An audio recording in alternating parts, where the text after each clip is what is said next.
Alrighty.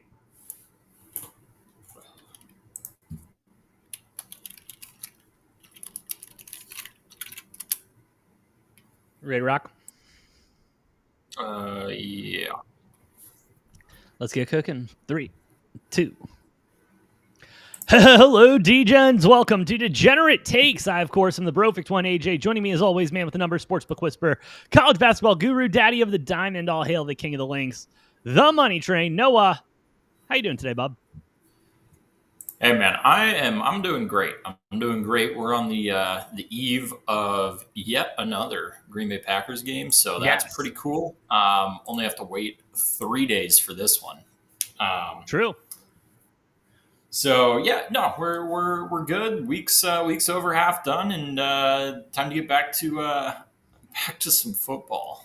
Oh, yeah. Not to mention the fact that we also booked a tea time earlier today, which I don't know about you, Noah, but I always feel just like a little bit better when I know I got a tea time around the corner, and then that's going to take us into college football on Saturday. Oh, we've got a day planned, that's for damn sure. But before we go any further, Noah, let's take a moment. Shout out to everyone watching here on Rumble, over on YouTube and X. Y'all are the best. If you like what we're cooking, please hit those like buttons, hit the follow buttons. Does help us out a lot more than you know. But Noah, we've got a lot of games to talk about today and a lot of really good matchups that we're going to be covering both in college football for week 3 and NFL week 2. And I got to say, Noah,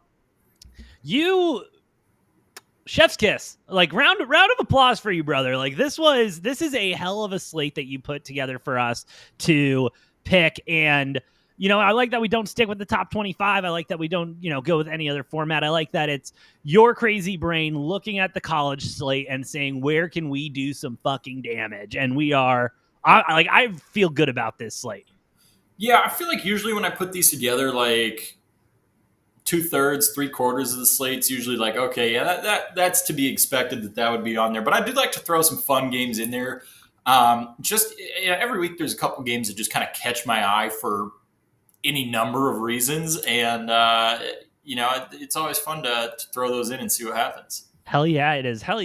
And we will get into those. Gordon Bombay in the chat. What's up, bro? Hope you are doing well. Good luck this year as well. And good luck in the Circa. He enters the Circa every year and had a damn good year last year. I'm sure that he will go ahead and follow up on that. I'm rooting for you, Bombay. Let's get a dub for us this year. But no, you did a damn good job with this slate. And I mean, this slate literally starts tomorrow. Like this solid game coming up Thursday night. You ready to get into it? Yeah, that's right. We do have a Thursday night game on this slate. We got a Thursday night and a Friday night game on this slate. We got 3 days covered in this slate. We do have 3 days covered in this slate. And I do want to go ahead and start off with one thing about this slate that you did put together for us, Noah. I got aggressive. There's a lot of ups. I will say a lot of upset potential. Even though we do have only half of these games are within a touchdown spread, but I will say, looking at this for this week, for the games that we're going to be covering here, I see a lot of upset potential in this slate, and so it's going to get real fun. Even some of those spreads that are more than a touchdown. Oh, for sure. And those spreads that are more than we'll get into it. I'm just saying it was a very hard pick for the shirt of the week this week. The shirt of the week is 2-1 going into this one, with Mississippi State going ahead and putting belt to ass against ASU. We'll see what happens with the shirt later on in the show. No, let's go ahead and get into it. We got Thursday night college football. I got to use 2 TVs tomorrow because Prime. Yeah. See, and I will say, I do think that's illegal. I know it's called Sunday Ticket, but it's called NFL Sunday Ticket, and so it should be just every fucking game on Sunday Ticket. So I could have the option to dual screen if I wanted to. Well, Sunday Ticket only covers the non-primetime games and not the Fox and CBS game of the week. They got us like that. Those bastards. I hate good wording and contracts. No, I hate it.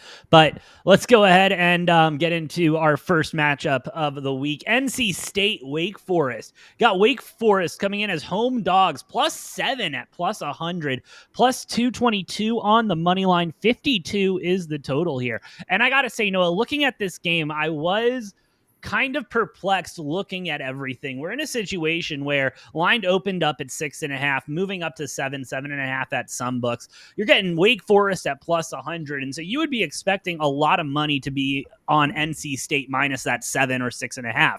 No, 81% of the bets, 80% of the money coming in on Wake Forest at plus 7 right now at most sports books. But then you take a look at the other side at the money line, Noah. Minus 275 at most books, minus 278 here. 91% of the bets, 82% of the money. And so we're in one of those spots where, hey, we think they're going to win. We do not think they're good enough to cover. They're good to win, not great enough to cover. And we've seen this a couple of times. And I get where always interesting when we get that kind of disparity between the money line and the spread. Honestly, you see a lot more of that with like high spreads in the 20s or 30s. Because just like I don't know, there's enough dumb people out there that are totally okay taking a minus 2,000 money line. But when you got it like this, it becomes a little interesting that a lot of these NC State bettors are scared of that 7 points. Right? But still willing to ride on a minus 275. And that's the part I don't get. You know what I mean? And that's the part I don't get. I guess you want to be safe. And I'm sure it's one of those where someone, a lot of people also put together some weekend long parlays that's going to start with NC State, quote unquote, easy money line Thursday night to juice it up a little bit. And so I bet it's a little bit of that too. But I mean, granted, NC State looked pretty solid against Virginia, 35-31, only winning by 4 points. Beating ECU by 7, both of those games at home. So this is being the first game on the road, maybe is scaring some bettors. But Wake Forest with, a 10-9 win against Kennesaw and 42-10 against WCU. Not overly impressive victories by either team, but I will say, eye test wise for me, Noah, and we're a big eye test show here. NC State doesn't look good.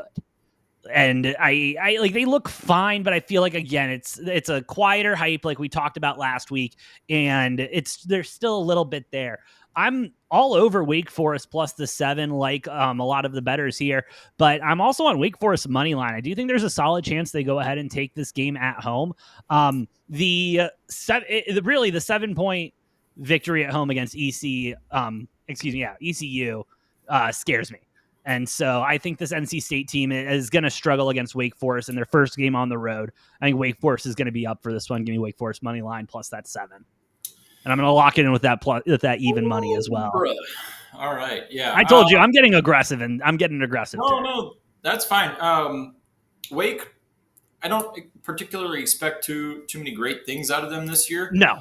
NC State hasn't looked that great themselves. We've got conference play kicking off here with an ACC matchup, and I'm with you. I'll take the 7 points on Wake at home, and I figure this game could go a lot of different ways. Yeah. Like it could definitely be a 1-score game. I could see either team beating the other team by multiple scores. So it's really going to depend on coaching at the end of the day here, and who's got the better game plan, and then also big impact plays. Turnovers, explosive plays, sacks, that type of stuff is going to have a huge impact on this game. I think whoever wins the turnover battle wins this game, and I don't think either team should be heavily favored in that aspect.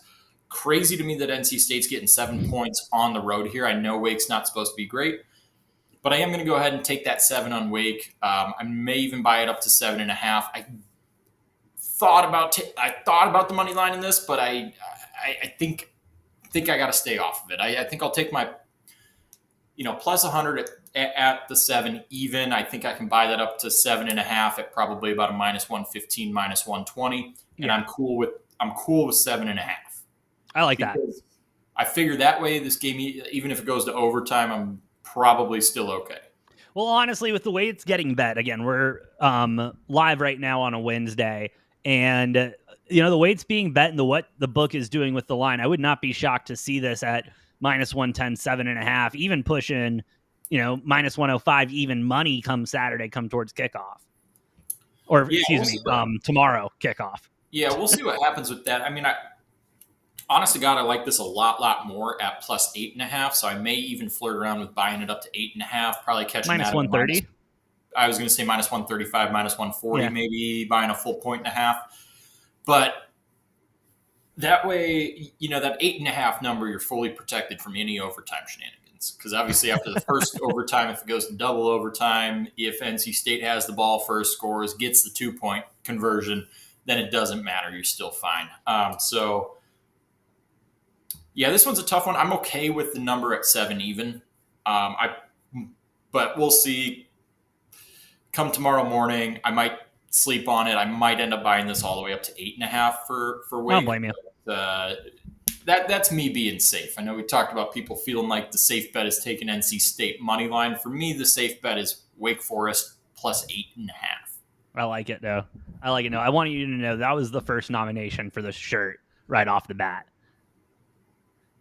I am saying fuck it. It's a Thursday night game, and I am taking the over 52 though, because I'll co-sign. Let's go. Let's get some points on the board. Come on, boys. I've hit like one over this year so far. Yeah. And I'm not happy about that. It probably means it's going under. It's way under. Because when we do these picks, it's really funny. I'm usually a little bit under 500 with my spread picks. Somehow I usually am like 20 to 30% on the over-unders. I can't. Every time I think I have a good feeling about an over-under, it goes the opposite direction. I either have a very good weekend on over-unders as a like across NFL and college football, or I shit the bed completely and I just should have burned money instead. I mean, yeah, at least I would have stayed warm. The bet on the over-unders, but we'll see. We'll see. I like the over in this one. I do too. Let's roll with it, Noah. Let's go on to the next game. Friday Night Football coming to you from the Dirty T, baby. Arizona versus Kansas State. Arizona 1-point dogs at home, minus 105 on the money line. 54 is the total in this one, Noah. Do not have data on on the spread, but money line, we're looking at 50-50 split. Arizona, K-State on the money line, bets wise, 73% of the money coming in on the Cats, baby. Well, on our Cats. I was going to say, this game you got to specify, AJ. You can't. Yeah, it doesn't shock me that the public's way over, all over Arizona. I mean, we haven't really played much competition. Zero competition. Let's be clear about that. We have not played anybody of note. Yeah, Hawaii and Weber State blew them both the fuck out. So that's nice. K-State had a close loss in Ireland to Iowa State, but then probably should have lost to North Dakota, and then did lose to Army, who also, by the way, not that I'm pulling in the transitive property in here to anything, but Army did lose to Tarleton State the week before. Yeah. So I don't think this is a particularly good Army team that Kansas State lost to last week. No. And again, very well could have lost to North Dakota as well. K-State is not looking good whatsoever. Yes, they did play Iowa State really close. They were favored in that game as well. I think the only thing holding me back from absolutely ripping it on this one is I just have this deep down doubt about Arizona football. Yeah. Oh yeah. I feel it right there, brother. I feel it. Like if I were not an Arizona fan, I think I'd be all over Arizona here just from what we've seen so far this season. It just feels like this is going to be a game that we lose. This is a non-conference game, by the way. Oh, because this was scheduled before, right? Yep, because last year's game and this year's game, the home and home against K-State, was scheduled before the conference realignment. So nice thing about that for either team is whoever loses, it's not that big of a deal. No. Actually, for K-State, it probably is a big deal because then you have two losses in a row. You already have three losses on the season. K-State's in fucking trouble if they lose this game. And that also makes me scared because they do have their backs. Who would have fucking thought in week 3 K-State's already got their backs against the wall for what this season's going to be? But I'm going to take Arizona because I do have little to no faith in Avery Johnson, and I am going to keep banging that drum until it's broken. And Yeah, this is less of a I trust Arizona and more of a I know what kind of a quarterback Avery Johnson is. And even if he goes out and has his best game tomorrow, on Friday, it's still going to be a very winnable game for Arizona. That K-State defense seems to be falling apart a little bit, and Arizona has a little bit of that explosive offense back that we saw about 2 years ago with Fafita, T-Mac rolling with Jed Fish. Yeah, and that's the thing. The offenses looked real sharp. Yeah, but we also got suckered into that last year when we were there for week 1, and they just were running everything they wanted to. Good news when it comes to Arizona, and I said this during the Hawaii game, is I was more, even though we put like 63 points up on Hawaii or some shit like that, I was more impressed with the defensive performance. And then Weber State, they got 3 points on a fourth quarter field goal when we got our backups or third strings in, whatever the fuck it was at that point. Defense looks much improved. Brett Brennan, year 2, I think there's a little bit of positive feeling starting to brew for a guy who started the season in his second year of his contract already on the hot seat. This would be a huge win for Brett Brennan to prove himself in this contract that he got with Arizona. And huge for Fafita, the rest of the guys there at Arizona. And I do think there's a lot of problems with K-State this year. And again, a tough one, because if Arizona wins this game, it's we had a bad down year last year and we're back to being competitive, which is awesome. If K-State loses this game, effectively season's over. Done. No, for sure. Yeah, they lose to an unranked Arizona non-conference game technically. I mean, Iowa State loss is fine. Arizona, you lose to them, depending on how Arizona does this season, probably maybe also fine. But the Army loss with the other two piled on, I mean, K-State's only path to the college football playoff, if they lose this game, is to win the Big 12. Yeah, that's it. That's all. And what we're seeing out of the Big 12 right now and what we're seeing out of Kansas State, it's not looking very promising for them. Good news for them is if they do lose this game, they're still 0-1 in the Big 12. They don't go to 0-2. But yeah, it's not good feelings there in the Little Apple. And unfortunately for them, they have to come to Tucson to play this game. It's not super late, but I'll take Arizona. That's a 6:00 game on a Friday, bro. Oh, dude, everyone is going to be there. Everyone's going to be trashed. It's going to be wild for at least the first half. And then we'll see if we're winning or not. But yeah, so I'm on Arizona on the money line. I'm on the over on this one as well. I do think what we've seen from Kansas State, I could totally see this game pushing into the 60s pretty easily. Over under being hung at 54. I feel like that's a little low. If it were 59 and a half, 60, 61 and a half, something like that, I might be thinking twice about it. But I'm pretty confident this game goes over the 54 and a half. I don't hate it. Next game on our slate, Noah, Clemson. Georgia Tech, 3-point dogs at home, plus 140 on the money line, 52.5 is the total. A lot of road favorites on this slate for us, Noah. No information on the spread, but we do have 89% of the bets, 89% of the money coming in Clemson money line minus that 165, 140 at some books. Shop your lines, folks. Shop your lines. But no, how are we feeling about Dabo? Did he hack the system, or he finally bought in a little bit, and so they can beat a lesser team like Georgia Tech? I mean, I wouldn't ever say he hacked the system. I think this was the first offseason that he bought into NIL and the transfer portal and finally stopped trying to just absolutely reject it, because that's worked out super well for him the last 3 to 4 years. Clemson's got a really good roster. Now, the thing is, Dabo may be still trying to adjust to a bunch of new guys in through the transfer portal. as he hasn't before. Um, I'm not worried about Clemson. A lot of people are, and this line tells me a lot of people are, including the books. I'm not worried about them losing week 1 to LSU, who's ranked number 3 right now, by the way. I do think LSU's ranked a little too high. Whatever, it is what it is. We'll get to that later. I know we talked about when we were going through the AP yesterday. I said I thought, knock Clemson down to, probably 18, 20, make them fight their way back up. But whatever. Georgia Tech's fine.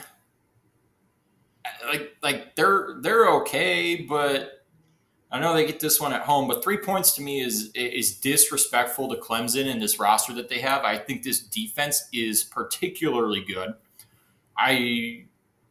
Cade Klubnik was one of my favorites to win the Heisman coming into this season. He has not looked great through 2 weeks.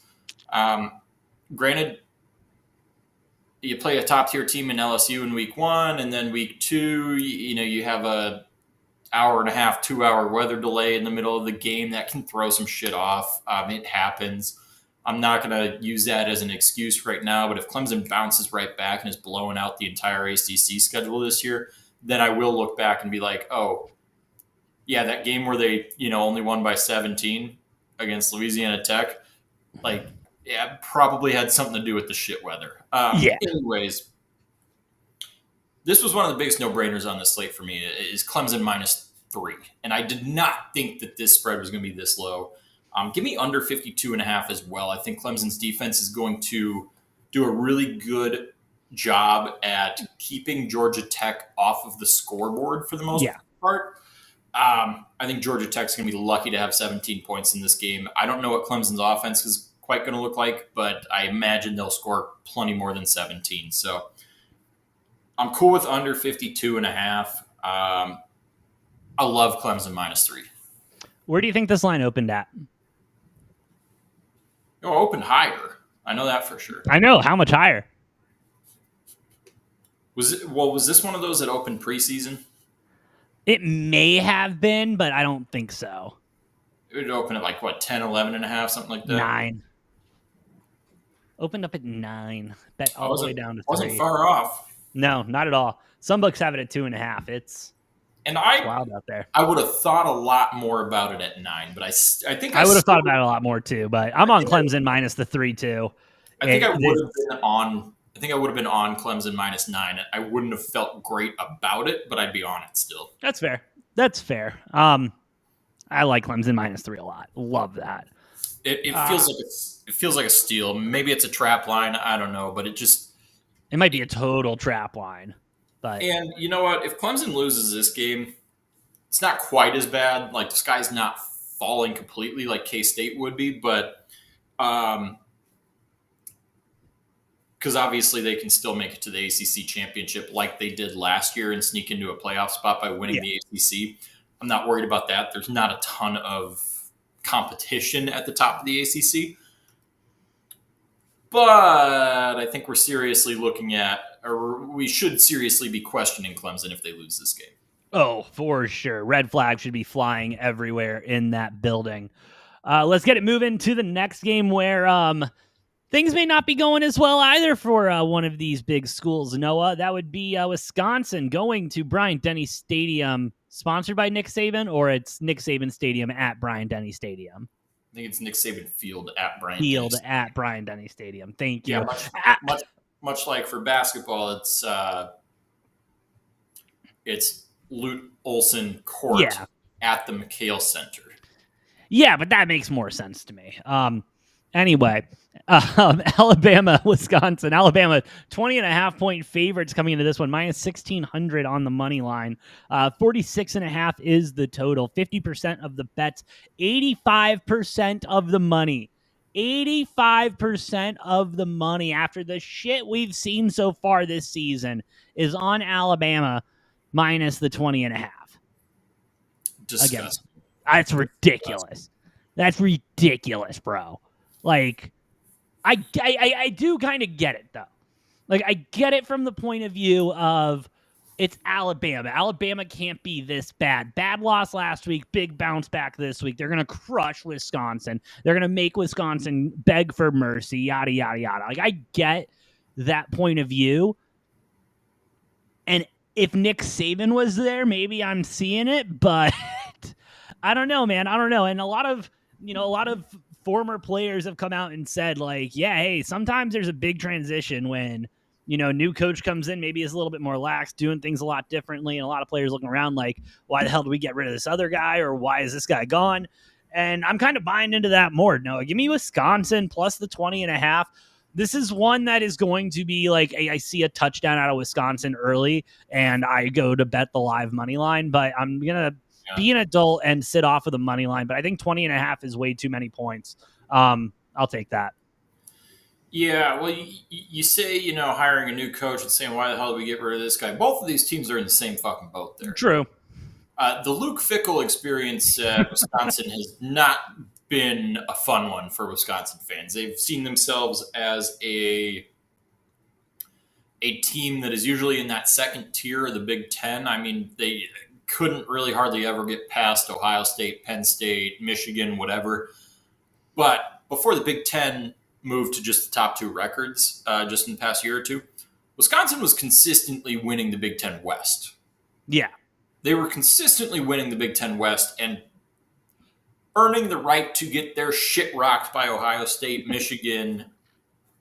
I'm not going to leave Penn State out of that because Penn State couldn't fucking win the Big Ten East, no matter how good they play. But I mean, this was a Wisconsin program that was prideful, had some, you consistently going in like, we're going to win at least 8, but probably 9 or 10 games almost every year. They didn't make a bowl game last year. Now, I think they've improved off of last year. I will say that. The defense looks really good in Wisconsin, and this is something that we constantly say about these Big Ten West teams, AJ.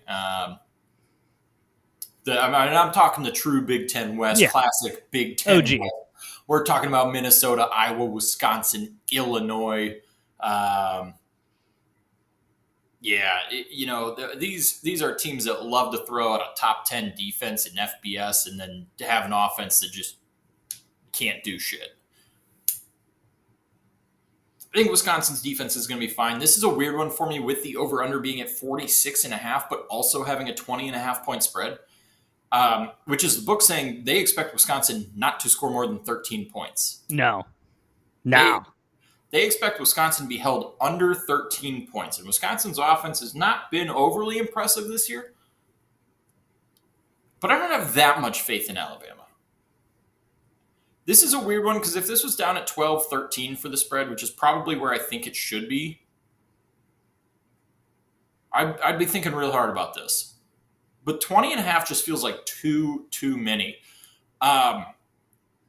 Couple busted plays, turnovers. If Wisconsin's defense, and they are a very good defense, let's not get that wrong.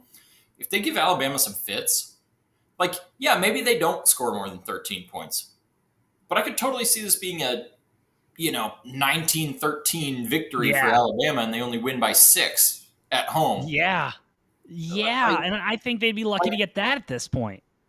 I don't have a lot of faith in Wisconsin's offense. I got to say that. I don't have a lot of faith in Wisconsin's offense, but I do have a lot of faith in Wisconsin's defense from what I've seen from them.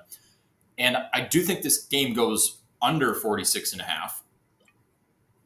And I think it goes under by enough that this 20.5 is an absurd line for an over-under that, for a game that's total points maybe in the 30s. Yeah, I'm with you, bud. I'm right there with you. And I mean, everyone for years used to love to say like, oh, Alabama could beat the worst team in the NFL, et cetera, et cetera. So let's go ahead and compare Alabama to an NFL team right now. They remind me right now of this year's Dolphins. And there is not a lot of good stuff going on behind the scenes. Chemistry's not there. Culture's not there anymore. And it's not going well for Alabama. I am buying all of the stock in the hate in Alabama and the fact that they'll suck this year. Give me Wisconsin plus a 20.5. And I am going to sprinkle that money line, Noah. I'm doing it. And, obviously last week putting up the performance that it did was probably needed because DeBoer's getting heat from the fan base. The fan base is not bought in on Kalen DeBoer whatsoever. No. The players don't necessarily look that bought in on DeBoer either. And so unless something changes, I Even don't after know. that win, this woman went on radio or was interviewed, and she was asked like, "What would you do if you won the the $1 billion lottery?" She's like, "Well, I know that first 70 billion would go towards Kalen DeBoer's buyout. I know that to be a fact." And I'm like, okay. That's how Bama fans are feeling. All righty.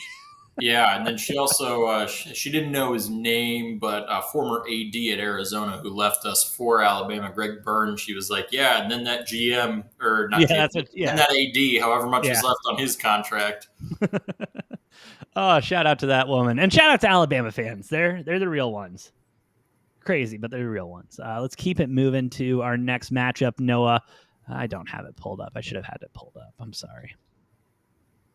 I'm failing you, Noah. I'm sorry. Here we go. Georgia, Tennessee. Georgia, 3.5-point favorites in this one on the road at Rocky Top. Minus 170 on the money line. 49.5 is the total. 49% of the bets, 59% of the money coming in on them Bulldogs. The line did open up at 7.5, down to 3.5, 4.5 at some books, Noah. We always talk about our lack of faith in Tennessee. And I mean, it's starting to come down to my lack of faith in the SEC in general. I'm not thinking the SEC is that strong this year. I think this is going to be a close game. And I think the 3.5 is set at a really good line. With that being said, I have more faith in Kirby Smart than I do in the Shane Gillis lookalike. Give me Georgia minus the 3.5. And I'm kind of feeling under 49.5 on this one, but I'm going to stay off of it. Yeah, I'm not really touching this over under. I will say that.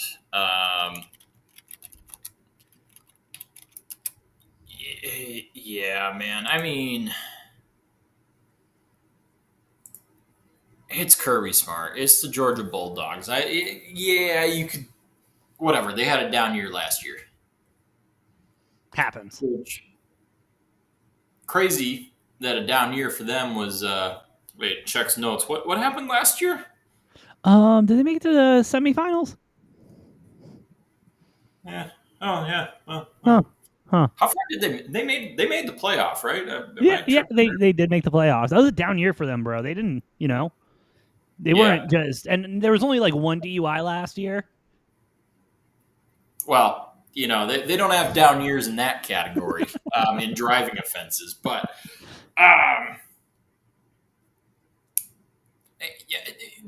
Tennessee. I'm sorry, Tennessee.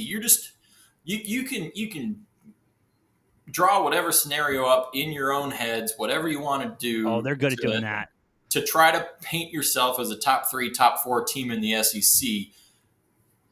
But it's the same scenario every fucking year. Tennessee did make the playoff last year. We saw how that went. Not good. Got their absolute fucking shit rocked by Ohio State in the first round. That game was not even fucking close, was it? No, and it wasn't even fun to watch. Sometimes those are like car crashes you can't look away from. That was like, okay, can we just put the poor dog out of its misery? Like, yeah. But you know what? Here's the thing. Tennessee, for me, there's always going to be 3 better teams in the SEC than you. There's always going to be 3 better teams in the SEC than you. Georgia is usually going to be one of those. Right now, I would say Georgia is top dog right now in the SEC. I know LSU is ranked higher, but if you just look at the last 3 to 4 years, Georgia runs the SEC. Yeah. 3 to 4 to 5, maybe even 6 years. Georgia runs the SEC. Even the last couple of years Saban was there at Alabama, he was struggling to beat Kirby Smart in Georgia. This is a well-oiled machine in Georgia. Yeah, people were complaining about that Austin Peay game. They won 34-6. Like, whatever. I mean, and that's a game they go in. They're like, there's no fucking chance we're losing. We're going to try some shit out, put some guys in who aren't normally going to play. Like, I'm paying no breath to that. They beat Marshall 45-7 or whatever the week before. So people are down on Georgia. They dropped 2 spots because, they're not blowing out these teams by enough. This is going to be the statement game for Georgia, though. first statement game of the season. Kirby Smart, I believe, will come out, and I think Georgia, now that they've gotten rid of Fish Eyes at quarterback, I think they're in a better place. No more Carson Beck to deal with. We'll get to him later. Yeah, I got no problem laying 3.5 on Georgia. I got no fucking problem laying 3.5 on Georgia. And the strength of Georgia has always been their run game and their defense. That's what they're built on. They're going to execute. They're going to do that. And I wouldn't be surprised if Tennessee is having a rough day at the office on the offensive side of the ball. Yeah. Yeah, not going to be a good night in Rocky Top. That's for damn sure. Keeping it moving, no, we got the backyard brawl coming at us early this year. Pitt, West Virginia. Pitt, 7-point favorites here on the road in West Virginia. 267 on the money line. 57 is the total. Pitt has 70% of the bets, 23% of the money. A lot of money coming in on West Virginia. Line opened up at 2. Huh. Yeah, we've seen some movement. We have seen some movement. That's something there. So a lot of money probably came in early on Pitt to move that line. Got to 7, 6.5. More money started coming in on West Virginia, I'm assuming, because it's a rivalry game. But Or we're just seeing some good old-fashioned reverse line movement here. I think that's what we're seeing. That doesn't make any. Yeah, I looked at the numbers on this one too. Give me Pitt minus the 6.5, 7, whatever the book's posting it at. I don't see West Virginia having a good game in Morgantown. I just don't see it happening.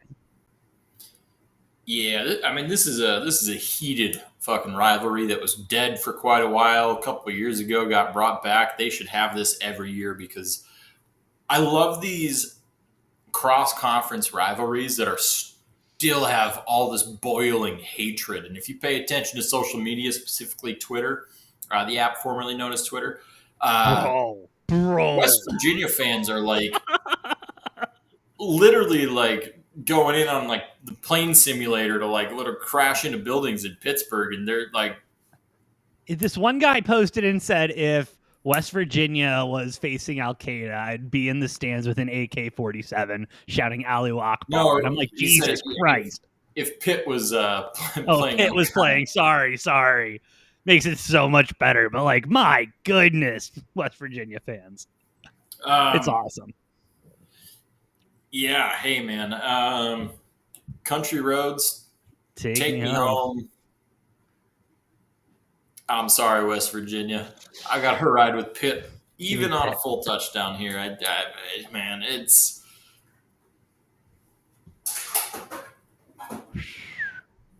Rich Rod back in West Virginia, year 1, not off to a good start. No. This would be a huge statement win if Rich Rod can pull it out. But I am scarred from that man from his days at U of A. And hey, Dick Rod, I'm picking against you, and I hope you lose, but I also hope for my own betting standpoint. But man, give me Pitt by 2+ touchdowns in this one. I think Pitt's looked good so far through 2 weeks. West Virginia, not so much. No, not at all.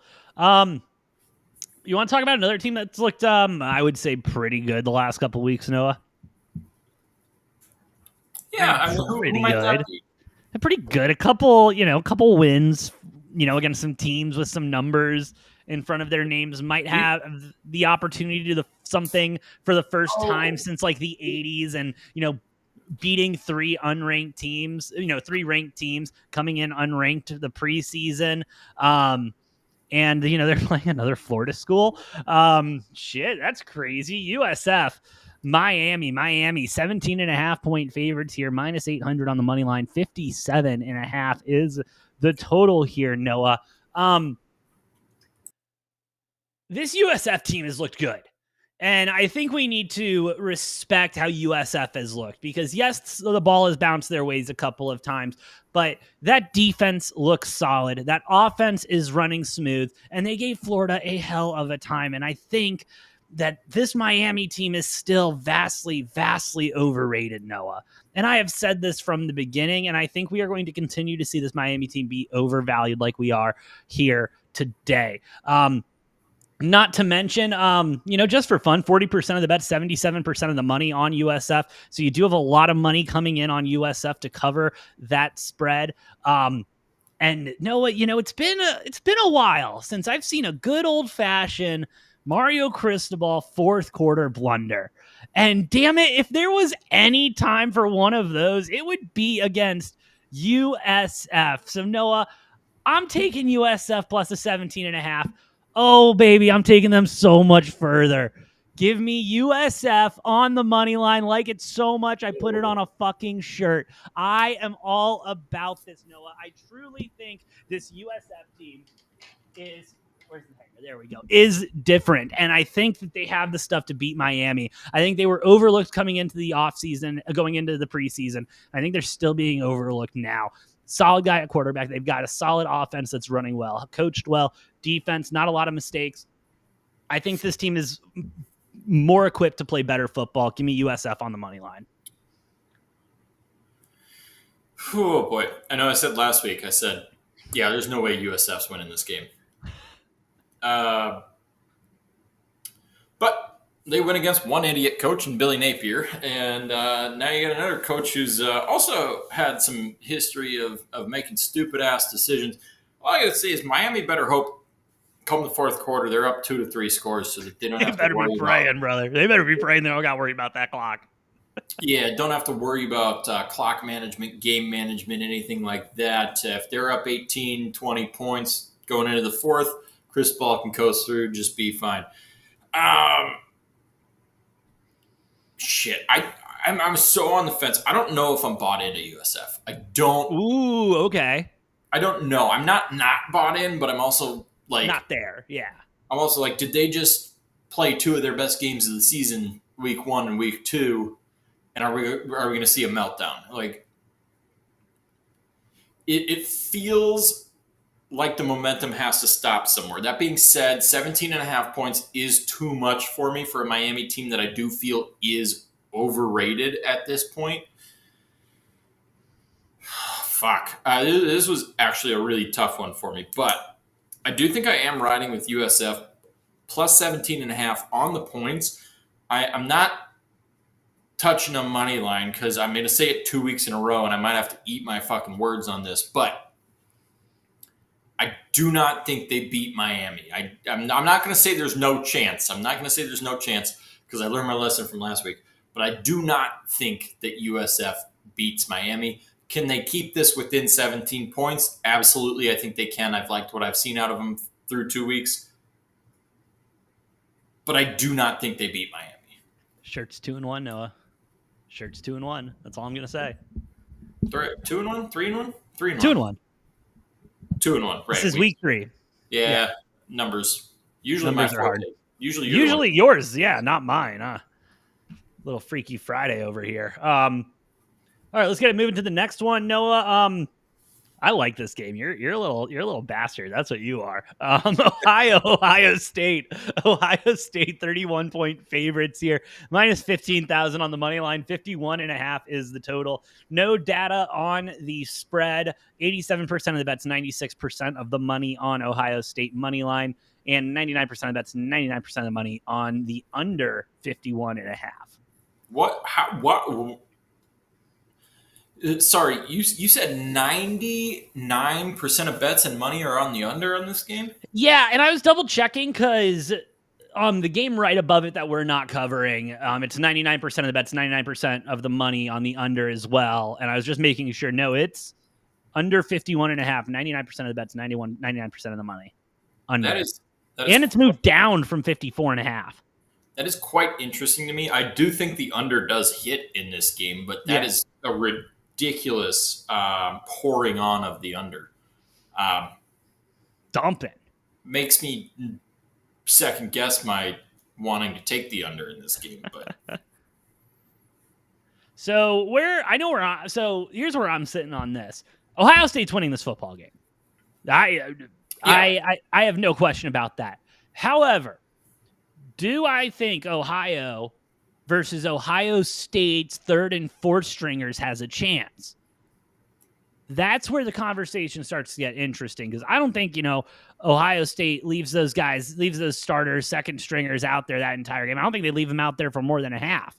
And so, Go on. and so Ohio is a competent enough team that they can go out there and play very well against those third, fourth stringers for Ohio State. And I think that is what's going to be the meltdown of the spread.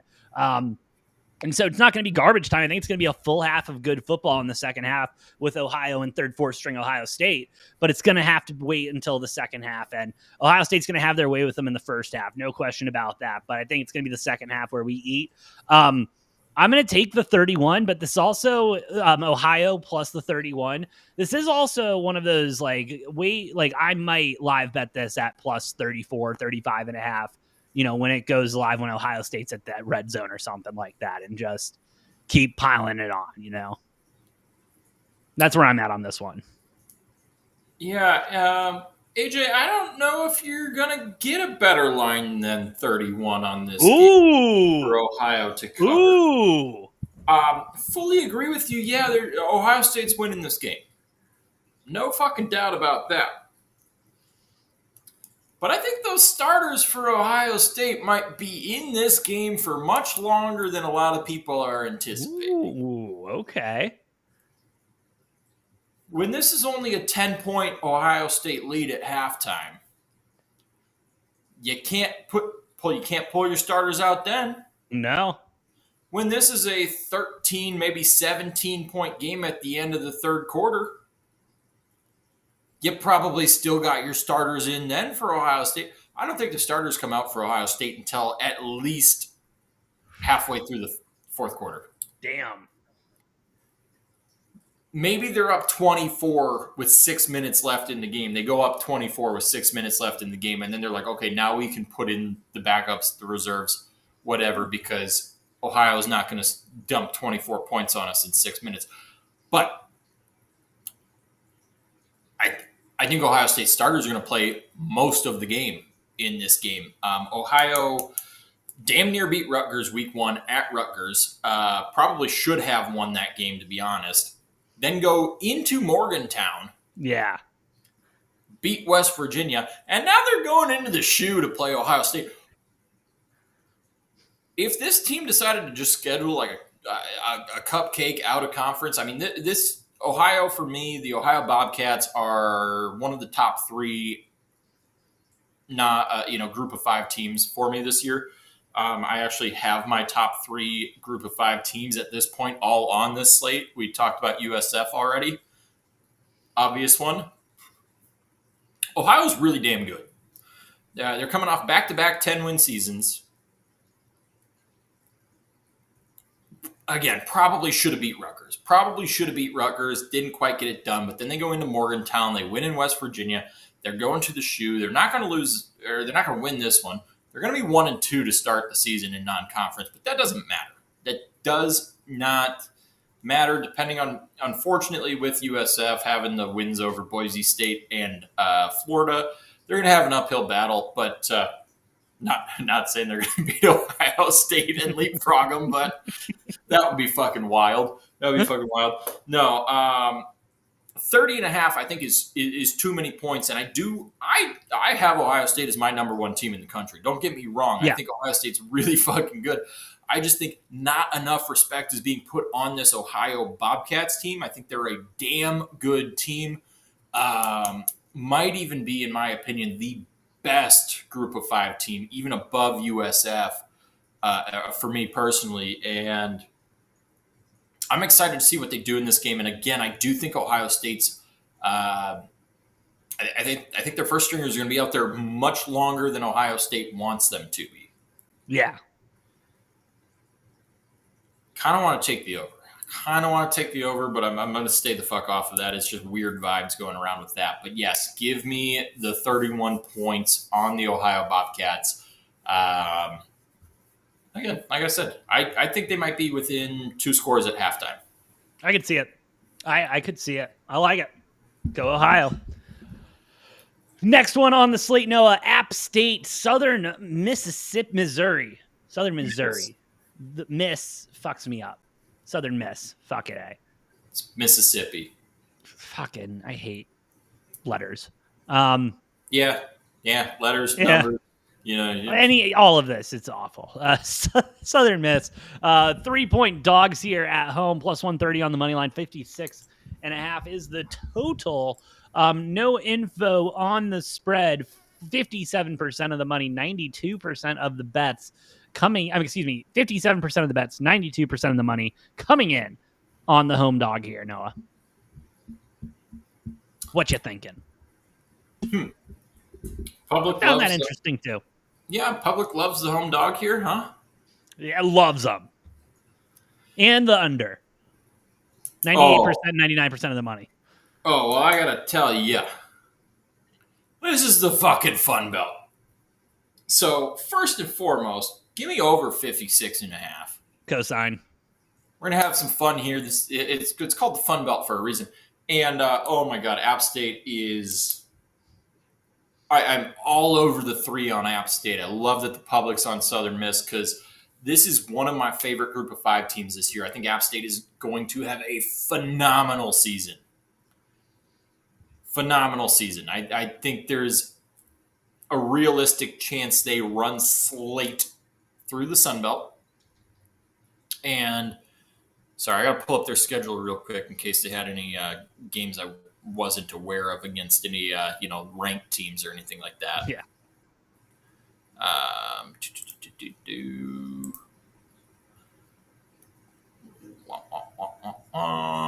And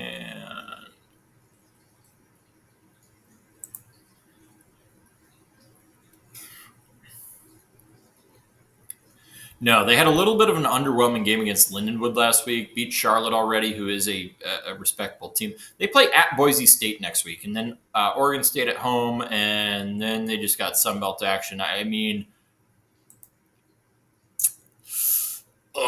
Road Dogg, if you're watching, don't hate me for this, but I think App State, I think they take care of business easy against Southern Miss here, and then it's going to be a fun one in Boise. And if they get that win against Boise State, they don't have a road win against Florida.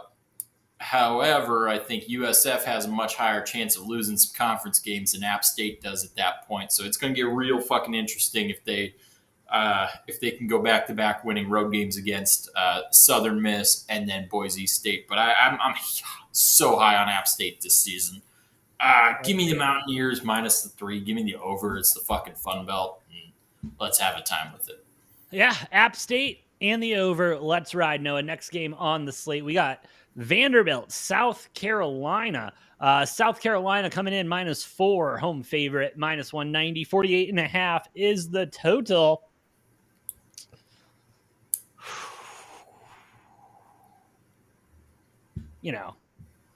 Everyone is good at football except Vandy. Vandy fucking sucks. Right, Noah? Wasn't that a saying by some head coach or something like that, former head coach? That was, common knowledge, thought process, whatever, for a number of years, AJ. Yeah. It was, wasn't it? Everybody, I think it was everybody in the SEC is good. Everybody except for Vandy. Vandy sucks. Yeah, that's what it was. And I mean, the public tends to agree. 92% of the bets, 83% of the money coming in here on South Carolina at home. Have you been impressed with South Carolina this season so far? Only a couple weeks in? I mean, they've looked good. They've looked good. I wouldn't say they've looked great, but they've looked good. I mean, they deserve a funny little number next to their name. I would say so. I would agree with you there, Noah. Where are you going on this one? I'm glad you asked, AJ. Because, South Carolina's a good team. They got a Heisman contender at quarterback. Heisman contender, Noah? They got a number next to their name? They do, and they deserve that number. I'm not going to shit on them there. If you can't tell what I'm building up to, it's inevitable, man. It's inevitable. Diego Pavia has transformed this Vanderbilt program. I don't think there's been a single athlete at Vanderbilt that people have been more excited about, that Vandy fans have been more excited about than Diego fucking Pavia. You know, he had to appeal to a fucking court to get his eligibility for this year because he technically got it, baby. Out, and he was like, no, I want one more. We were doing things last year, and guess what? He won that, and he's back. And I don't think Diego Pavia thinks Vandy's going to lose a game this season. I don't think. I know he doesn't think they're going to lose a game this season. That man has so much confidence in himself, this team, all of this. And they pulled some hot upsets last year. People were losing their mind. They're like, what the fuck? Why is Vandy upsetting ranked teams? Like, that's not supposed to happen. This is going to be a tough fought battle. I think the spread says it all. South Carolina only 4-point favorites at home. They're ranked 11 in the country right now. Yep. And they're playing Vanderbilt, yep, who really hasn't hardly gotten any top 25 votes. But somehow the books still are hanging this at 4 points because they know what's up. Watch out for Vandy. This is my dog of the week. Ooh. Vanderbilt. And guess what? As tough as the SEC is, Vandy gets a nice, easy SEC schedule this year. They only got 3 tough-ranked teams on the schedule. This is one of them. If Vandy wins 1 out of these 3, they're going to have an argument for a playoff spot. If they win 2 out of 3 of those games, they're in no-brainer. I mean, this is a Vandy team that could win 10 games this year. They could win 10 fucking games this year. I think it starts here. I'm going Vandy money line, upsetting South Carolina. Lenora Sellers, phenomenal quarterback. But watch out for Vandy, because that guy on the other side of the ball does not get talked about enough. Diego fucking Pavia. When he was at New Mexico, he didn't get talked about enough. He could have probably gone to a number of other bigger name power conference schools. He decides to go to Vanderbilt. And he has transformed this into a winning program, a program that is top half of the SEC, which is tough to do. It is a tough conference. I know we say they are overrated a lot, but to finish top half in the SEC when you're a school that's Vanderbilt, who's got less funding, I love everything Vandy's doing right now. I love Diego Pavia. I think he's going to come out. He's going to have a fire lit under his ass because for whatever reason, we saw it last year. When Diego Pavia wants to do something, when he wants to propel his team to victory, he seems to more often than not do that. And this feels like a game where Diego Pavia is just going to have a fucking heyday. And if Vandy wins, it's not going to be by a big margin. Let's not get that wrong at all. But I think the door's open. Vandy smells it. There's blood in the water, and Diego Pavia's a shark, and he's going to eat. Could you imagine the SEC Twitter if Vanderbilt gets a playoff spot? I don't get they could have a perfect season, but Vanderbilt getting a playoff spot would destroy the SEC from inside. Vandy hasn't even been able to muster up winning records since Jay Cutler was there. Oh, with all that being said, give me Vandy plus 5.5. Vandy money line. I absolutely love it. No, love your dog of the day. Rough. Let's keep it moving to our next matchup. If I can remember where we stopped, and I did. Here we go. Florida is going to face LSU and them Tigers. There we go. Okay. Sorry about that. I do have to say, I do love that the SEC switched their scheduling up this year so that we do have week 3 conference matchups. Yeah. We haven't had SEC conference matchups in week 3 for quite a while, at least not this many. Granted, the flip side of that is because then they schedule some FCS team in week 10. Yeah. For no fucking reason. But anyways, fun to have these week 3 conference matchups here. Yeah, it makes it a little bit more exciting. LSU minus 7.5 favorites at home. 292 is the total. 47.5 is the total. Let me pull up the numbers real quick. That's the wrong Florida. 96% of the bets, 95% of the money on Florida. LSU money line. No data available on the spread here, Noah. But overall, I would assume that a lot of not negativity, but a lot of doubt coming in with Billy Napier and this Florida squad after that USF loss. With that being said, could turn out that USF is just that good this season. We'll have to wait and see with Miami. I obviously think they're that good. LSU, number 3 in the country, though. Noah, what are you feeling on this one? It's tough because I do think this is going to be a competitive game. Obviously, the book stealing my thunder by hanging this line at about a touchdown because I was really hoping this was going to be a 13, 14-point spread in favor of LSU, and I'd be all over Florida in that case because I do think Florida is going to be in this game for at least 3 quarters. For sure. Ultimately, I don't know, LSU maybe. Both teams have the fucking talent, though, so I don't think it's out of the question for Florida to potentially pull off an upset here. It is being played in Baton Rouge, Death Valley, and for that reason, I think I'm going to give LSU enough of an edge to win this. I'm going to buy this down a full point down to 6.5, though, because the 7.5 does make me nervous. Yeah. So I will be buying this down to 6.5. I don't know what the fuck to do with the over/under on this game. I kind of was like, over, big shootout. But then I remember the LSU Clemson game, and I'm like, I don't know. I don't know. We'll buy it down to 6.5, and we'll take LSU to win by a touchdown. I like it, Noah. I'm with you. I'm exactly. Once I looked at this game, I'm right there. Give me the 6.5. I'll buy it down to that. Give me LSU by a touchdown. I'm a fan of that.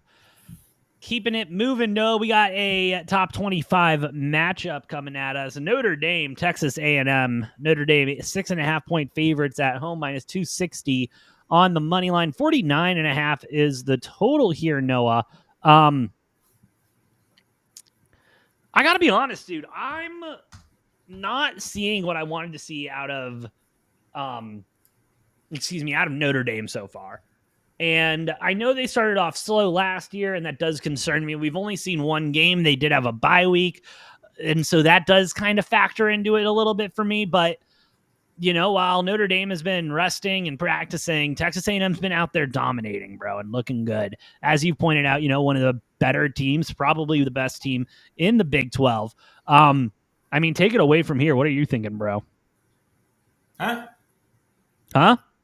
A&M's in the A&M's in the I SEC. am losing my fucking mind. I was talking about Tech. Fuck A&M. Give me Notre Dame. I'm losing my mind, Noah. I figured did you think this was Texas Tech and Notre Dame? I totally did know. I absolutely, looking at it saying Texas A&M, speaking the words Texas A&M, I absolutely thought this was Texas Tech. Yeah, it's been a long day, bro. No, you're all good. That would be a different story here. Yeah, I'm on Notre Dame minus 6.5. I'm on the under 49.5 in this one. Texas A&M is you're not it. They're not it. I don't care how many fucking times we got to put them in the top 25 to start the season. It's not going to work out. It just doesn't ever. Somehow they're anywhere from 3 to like 21 to start the season every year, and it just half the time they're out of the fucking rankings entirely by the time we're all said and done. No, I think Marcus Freeman's a hell of a coach. He's going to bounce back huge. He's had 2 weeks to prepare for this game after a game that they probably should have won against Miami. Didn't quite get it done. I know there was some rain, some weather. Miami had every fucking break go their way, and not saying Notre Dame couldn't have done things better in that game, but they've had 2 full weeks to prepare for A&M here. I think Notre Dame blows their. Notre Dame's offense isn't going to score a shit ton of points, so blow their brakes off. Maybe not the right thing, but I think Notre Dame's defense is going to hold A&M to a pretty low point total. So I'm on the under. I'm on Notre Dame. I'm on Notre Dame. I'm just going to end it with that, Noah. Next game, let's move on. Minnesota, Cal. It's adorable, Noah. It's adorable. Cal, 2.5-point dogs here at home, plus 118 on the money line. 43 is the total. This is interesting. 30% of the bets, 96% of the money coming in on Cal money line. 70% of the bets, 4% of the money coming in on the Gophers money line. What are you thinking, Noah? Yeah, I mean, social media loves the algorithm. I've bought Loves into the the algorithm. algorithm. It's fun. They're I would say Cal's a decent feisty team, but bruh, and don't get me wrong, Minnesota hasn't played a lot of tough competition, but I don't care who the fuck you're playing. If you're giving up 96 and a half yards per game through 2 games, does it really matter who it's against? No, it doesn't. Um, North Northwest Northwestern State, granted, not a very good program, not a very good FCS program, whatever. How often do you see a game over before the first quarter is over? Not often, but you do see it every once in a while. Like this wasn't some of these SEC schools who just continue pressing on and on throughout the game.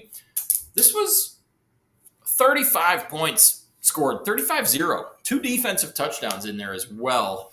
Before the 2 minute mark of the first quarter. Yeah. First play of the game was a fucking pick six. No, this Minnesota defense doesn't get talked about enough. Cal is going to have too many problems on the offensive side of the ball because they are not used to this type of defense, and they don't have the firepower to get through it. And Minnesota seems to have a competent offense as well. I mean, I don't need to talk any more about this. It's an easy Gophers -2.5. I don't know how the spread isn't 10 or 11 points, to be honest. I don't get it. Again, that's not disrespect to Cal. That's just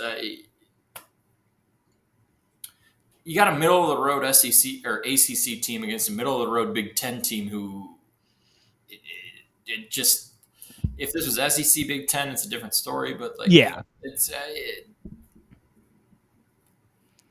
this game's not going to be that close. This game's not going to be that close.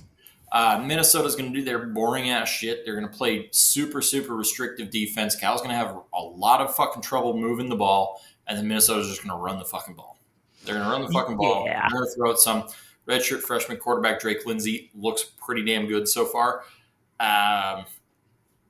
Yeah, Gophers win this by double digits, and that's not just a homer pick. That's obviously I was worried about the Arizona pick. This one I am like, this line is stupid. This is not the correct line. Gophers win this by double digits. I will outline this all fucking day long. Oh yeah, alt line is the first thing that came to mind, and I mean this line opened up at a bad line too at 3.5, getting bet down to 2.5. Sky Uma, go Gophers. -2.5, -8.5, 9.5, 10.5, 12.5. Yeah, and guess what? I'm taking under 43.5 on this as well because here's my score prediction: Gophers win 27-3. Sorry, 27-6. I'll give Cal 6. Yeah, come on, give. I'll give Cal 2 field goals. 27-6. Yeah, it's gonna be ugly for them. All right, Noah. Well, let's go ahead. Final game on our college slate, and it's gonna be a football game that's gonna be played. That's for sure. It's not going to be pretty, but it's going to be played. Texas State, Arizona State. Arizona State coming off of a big loss to Mississippi State last week, falling out of the rankings. 16-point favorites at home. -800 is the money line. 59.5 is the total, Noah. And there it is. 99% of the money, 99% of the bets, 100% of the money, Arizona State money line. Wild behavior. Wild. And, I kind of get it. And line, opened up at 14.5, getting bet up to 16. So Arizona State fans, again, Arizona, it's legal to bet. Texas, it is not legal to sports bet.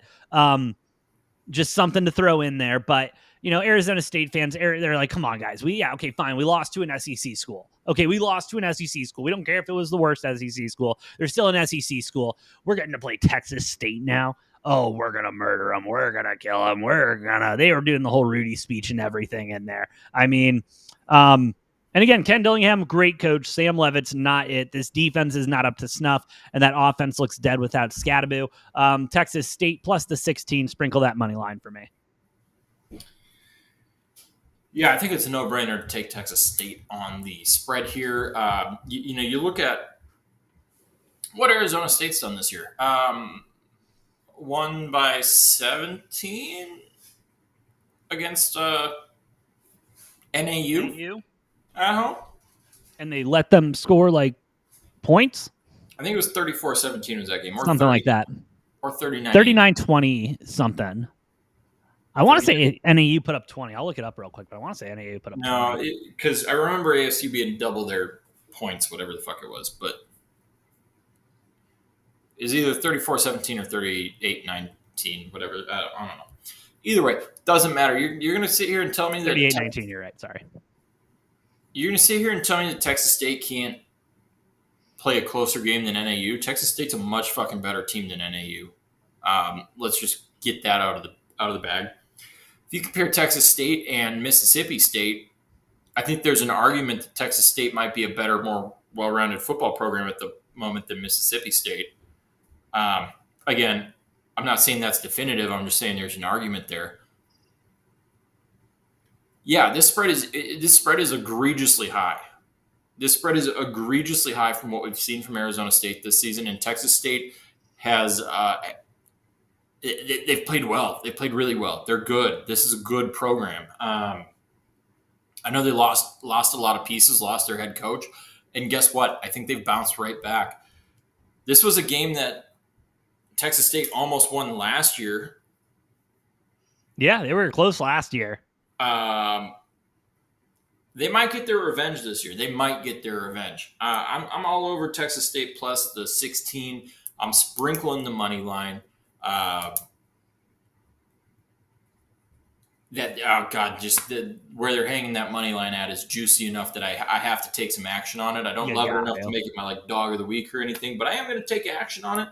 And I think they're going to have no problem covering 16. No, not at all. Not at all. This ASU team's lost its spark. Because, their mascot's Sparky anyway. Yeah. They lost their spark, also known as their Scataboo.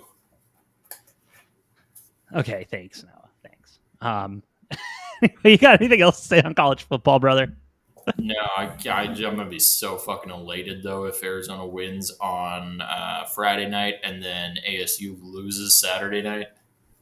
Yeah, I feel real good about that. It's going to be a good day.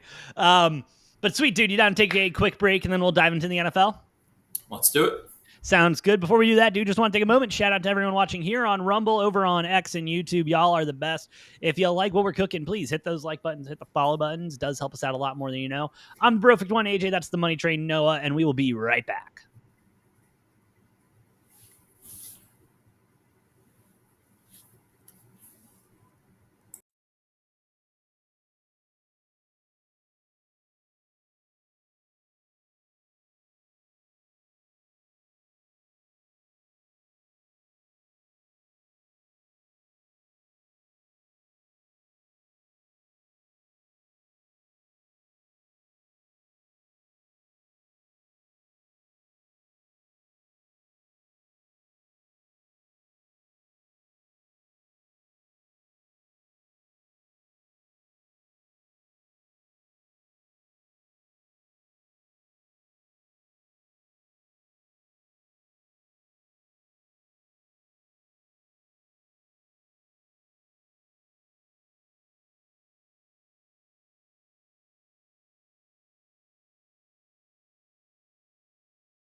Good. Yep. 3, 2. And welcome back to Degenerate Takes. I'm Brofic One AJ with the Money Train Noah, as always. And it's time, Noah. It's time for one of my favorite things we do weekly on this show, and that is pick every NFL game against the spread and the entire slate. The entire slate. We do not shy away from any pick. And we're going to have a good time. We're going to have a good time. You ready to start with Thursday Night Football? Oh, am I? Oh, are you? Are you, buddy? Let's get it going with your Green Bay Packers hosting the Washington Commanders on Thursday Night Football. 3.5 is the spread here. Sitting at even money, not bad. Minus 190 on the money line. Total at 48.5. We are getting 55% of the bets, 49% of the money coming in on the Commanders there. But 82% of the bets and 70% of the money on the money line on the Packers. Noah, how you feeling about your pack this week? Coming off short week. Public needs to not be scared. Ooh. Why are they scared of the 3.5? They're very scared of that hook. Yeah, no, love. Public loves the money line. They're scared of the 3.5. I'm saying don't even fucking worry about it. Packers win this one in what might not even be a close game. Packers are pulling out the iced out all white unis, doing a little whiteout for the game, as well as was announced, I believe, yesterday. So hopefully the fans are with it on social media and seeing that, because last year's was really cool. I was at that game against the Texans. Well executed whiteout, really well executed whiteout, hell of a game, and they're doing it again. A little bit shorter notice this year, not a super planned one, but yeah, I mean, I think Washington's a really good team. Whatever, doesn't matter. What I saw out of the Packers week one, specifically the defense. Oh my God! I mean, you look at every single play there against the Lions, everything they were doing. Every time somebody got the ball, you had 10, 11 guys at the end of the play, all there on the defense. They're swarming. Edrin Cooper is not being talked about enough with his performance there at linebacker. I think he's just going to have a phenomenal fucking season. And crazy that Jahmyr Gibbs had 10 catches for 30 yards. That is the lowest yard total in NFL history for anybody with 10-plus receptions in a game. That was wild. Specifically with Edrin Cooper in coverage. 5 catches on 5 targets for Gibbs. 9 total yards. 9 total fucking yards. And, Micah Parsons, he might not have a ton of total snaps again in this game, but he made an impact in 29 snaps week one. He's going to do it again. I think Washington's going to have not a fun day at the office offensively. And I'm not super sold on the Washington defense either. And I do think Washington's a good team. They're going to be fighting for a playoff spot this year, but it's going to be an L for them in week 2 here. And I think the 3.5, I have no fucking problem riding the 3.5 after what I saw week 1. I couldn't agree more, Noah. That defense looks sharp. Your offense looks sharp. Starting Jordan Love at quarterback, for Christ's sakes. I mean, let's go with the Packers minus that 3.5 at even money. Yeah, I'm going to lock that in tonight. Sweet. Let's move on to the Sunday slate. Noah, early slate. Got the New York Giants going up against the Dallas Cowboys. Cowboys 5-point favorites here, minus 250 on the money line. 44.5 is the total. You do have 51% of the bets, 76% of the money coming in on the Cowboys, minus that 5.5, moving up from 4.5, and 95% of the bets, 97% of the money coming in on that money line. Don't get me wrong, Noah. I think the Cowboys offense looked fine. That defense was lacking in some areas, which we were expecting going into this season. The Cowboys played, I would say, how we thought they were going to play. Have a solid offense, and that defense is going to be questionable and a liability in most cases. And it was. With that being said, not the best football team. The Giants sure as hell are, as long as Russell Wilson is under center, not going to have a good time. They're not going to have a good time, bro. And we keep seeing this time and time again, but we'll probably see Jackson Dart sooner rather than later. Give me them boys minus the 5 at in Jerry World. Yeah, it's a little bit of a tough line for me. I did consider maybe taking the Giants in this one. I am going to be on the Cowboys. Giants have a really, really good defensive front, and I know the Yeah, Cowboys ran the ball well, which opened up a lot for them against the Eagles. We did talk about Jalen Carter, being out for that game, true. probably had a big impact on that. I don't know if Dallas is going to be able to run the ball quite as well. It might not open as much up opportunity-wise on offense, but at the end of the day, the one big kicker for me here, the reason I cannot take the Giants is Russell Wilson at quarterback. Just like do something else. Please. Whether it's Jackson Dart or whether it's Jameis Winston being thrown in there, like it needs to happen. Russell Wilson does not belong as a starting quarterback in the NFL anymore. I don't love the number where it's at. I do love the under 44.5 in this game. I think we see a low-scoring game. Could the Giants keep this within 5? Yes, I think they could, but I am going to be on Dallas on this one. Worth noting, I know it's late in the week, but it is worth noting, I would say, that the Cowboys are going to be working out Jadeveon Clowney tomorrow, I believe. I know. I think it's just worth noting. He's really going to replace Micah Parsons well. I love Jerry Jones. The next game on our slate, the Chicago Bears. Bears going up against the Detroit Lions. Lions 6-point favorites at home, minus 267 on the money line. 46.5 is the total. I would like to thank the Green Bay Packers and the Bears defense for the first half. Or at least what they looked like the first half, for where this line is at. Thank you, Sportsbooks.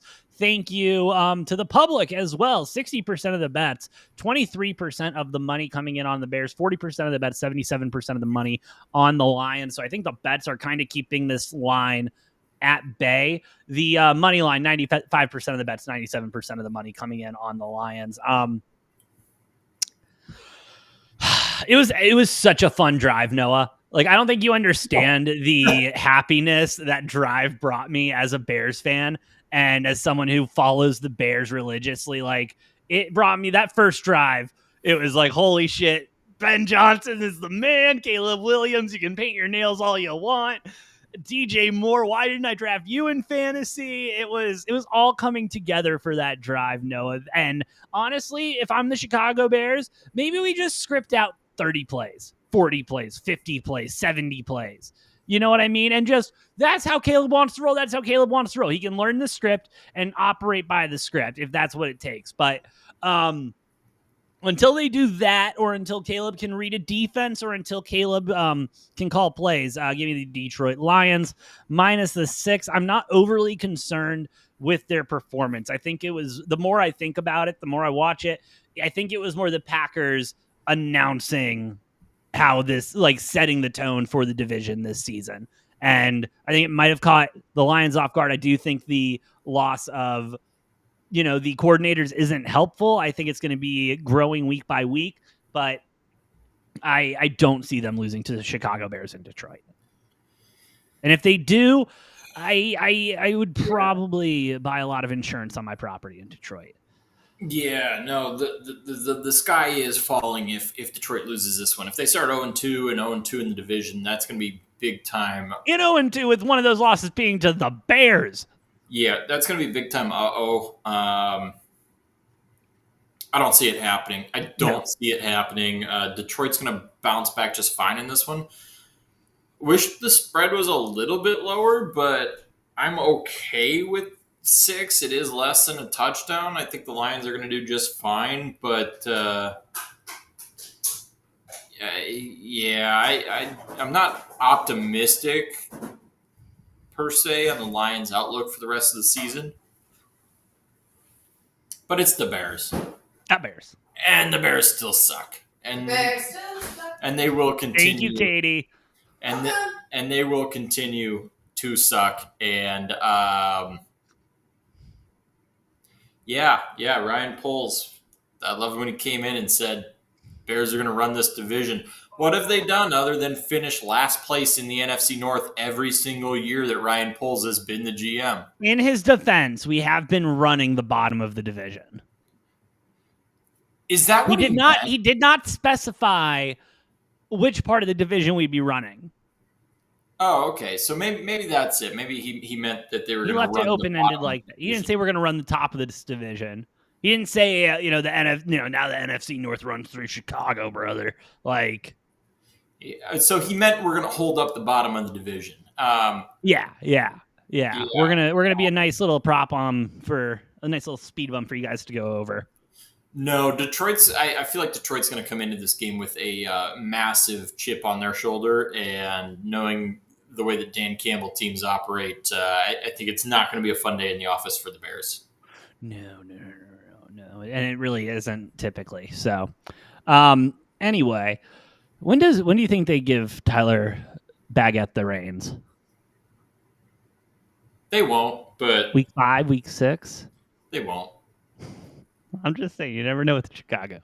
No, Next, they're going to give Caleb Williams 3 years like they normally do, and then they'll trade him away to somebody else for like a 6th round pick, and then draft another quarterback in the 1st round. man, I hate the Bears so much. I hate them so much. I hate them. Anyway, next game on the slate. San Francisco 49ers going up against the New Orleans Saints. Saints 3.5 dogs, at home, plus 143 on the money line. 40.5 is the total. 65% of the bets, 55% of the money coming in on the Saints. 94% of the bets, 92% of the money coming in on the money line for the 49ers. And listen, 49ers dealing with a lot of injuries coming out of week 1. George Kittle being moved to IR. Everyone seemed to be out towards the end of that game and is not practicing or limited at practice. I mean, going through a lot with this team early, and this is an issue with the 49ers. Now, ironically, Christian McCaffrey so far coming out unscathed. Which, hey, I mean, you had to be pretty happy about that, Noah. Fuck that guy. Fuck the Niners.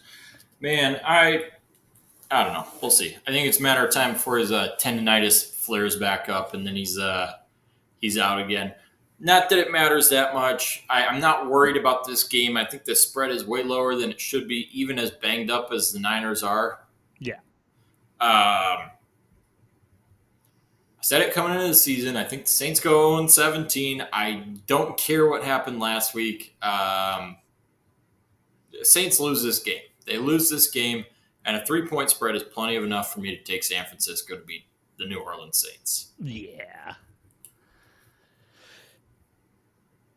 Yeah, I'm gonna roll with the 49ers. I mean, I'm not loving this game. Not gonna be a game I'm excited to watch this weekend, but it's gonna be a shit show. I really think it's gonna be an absolute utter shit show. Yeah, I don't think this one's making it on my quad box, but no. This might get put on the phone. Oh, not even.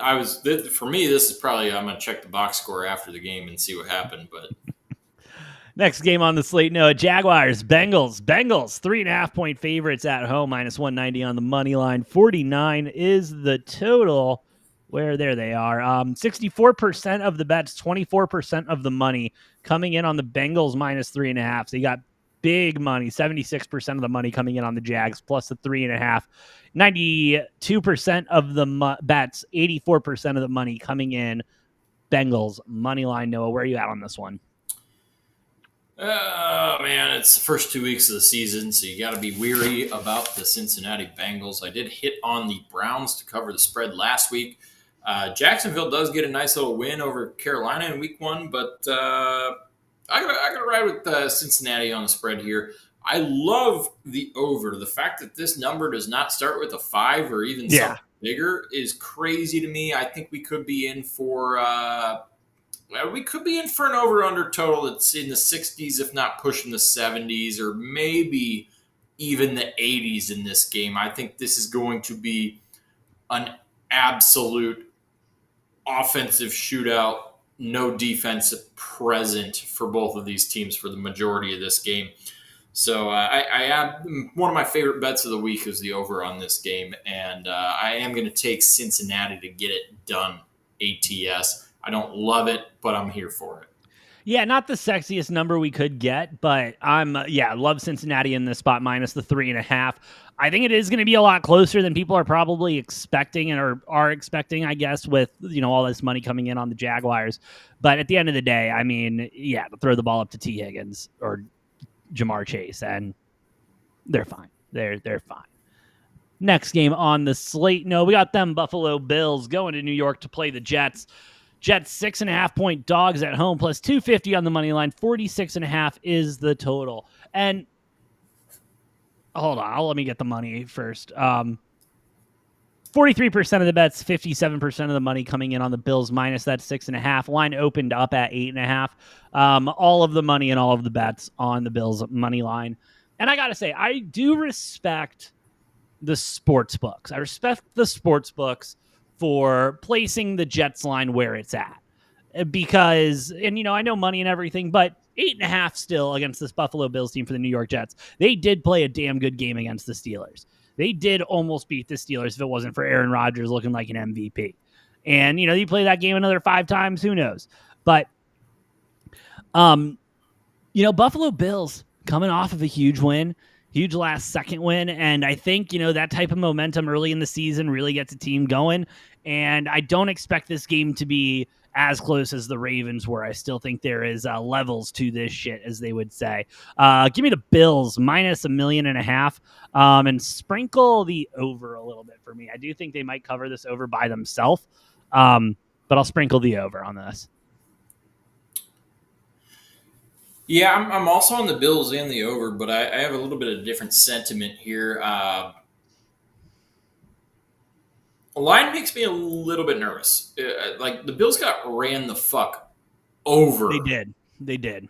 By Derrick Henry. And the Jets do have a competent offensive line with 2 pretty decent running backs there and a quarterback who can run the ball just like Baltimore. It's why I love the over so much, is I do think the Jets are going to have no problem putting up points on the Bills. I just don't think they're going to be able to keep up. Yeah. And the Jets have a great defense, or they were supposed to have a great defense, but Aaron Rodgers made them look foolish last week, and maybe that's Aaron Rodgers. I don't know. And Aaron Rodgers can't run. I just don't see the Bills losing this one to an inferior Jets team, and I think I'm okay with taking 6.5. If this was up at 7, 8, 9 points, I might be thinking a little bit more about it, but 6.5, I'm okay with it. It's not one that I love. I'm not sharing your Bills by 1 million, because I do think the Jets are going to be within 2 scores in this game, but I could see a maybe 10-ish point win for Buffalo in this one is the way I see this shaking out. I'd be fine with that. I was going to take an alt spread at 9.5, so I'd be perfectly fine with that. Next game on the slate, Noah.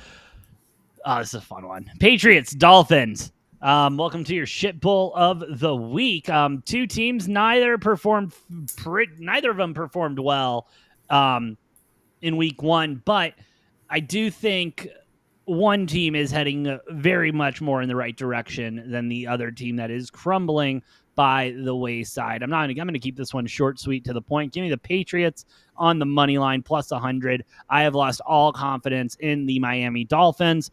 I'm ready for the fire sale. Yeah, I'm going to echo pretty much everything you said there, AJ. I'm on the Patriots. I don't feel phenomenal about it, but no.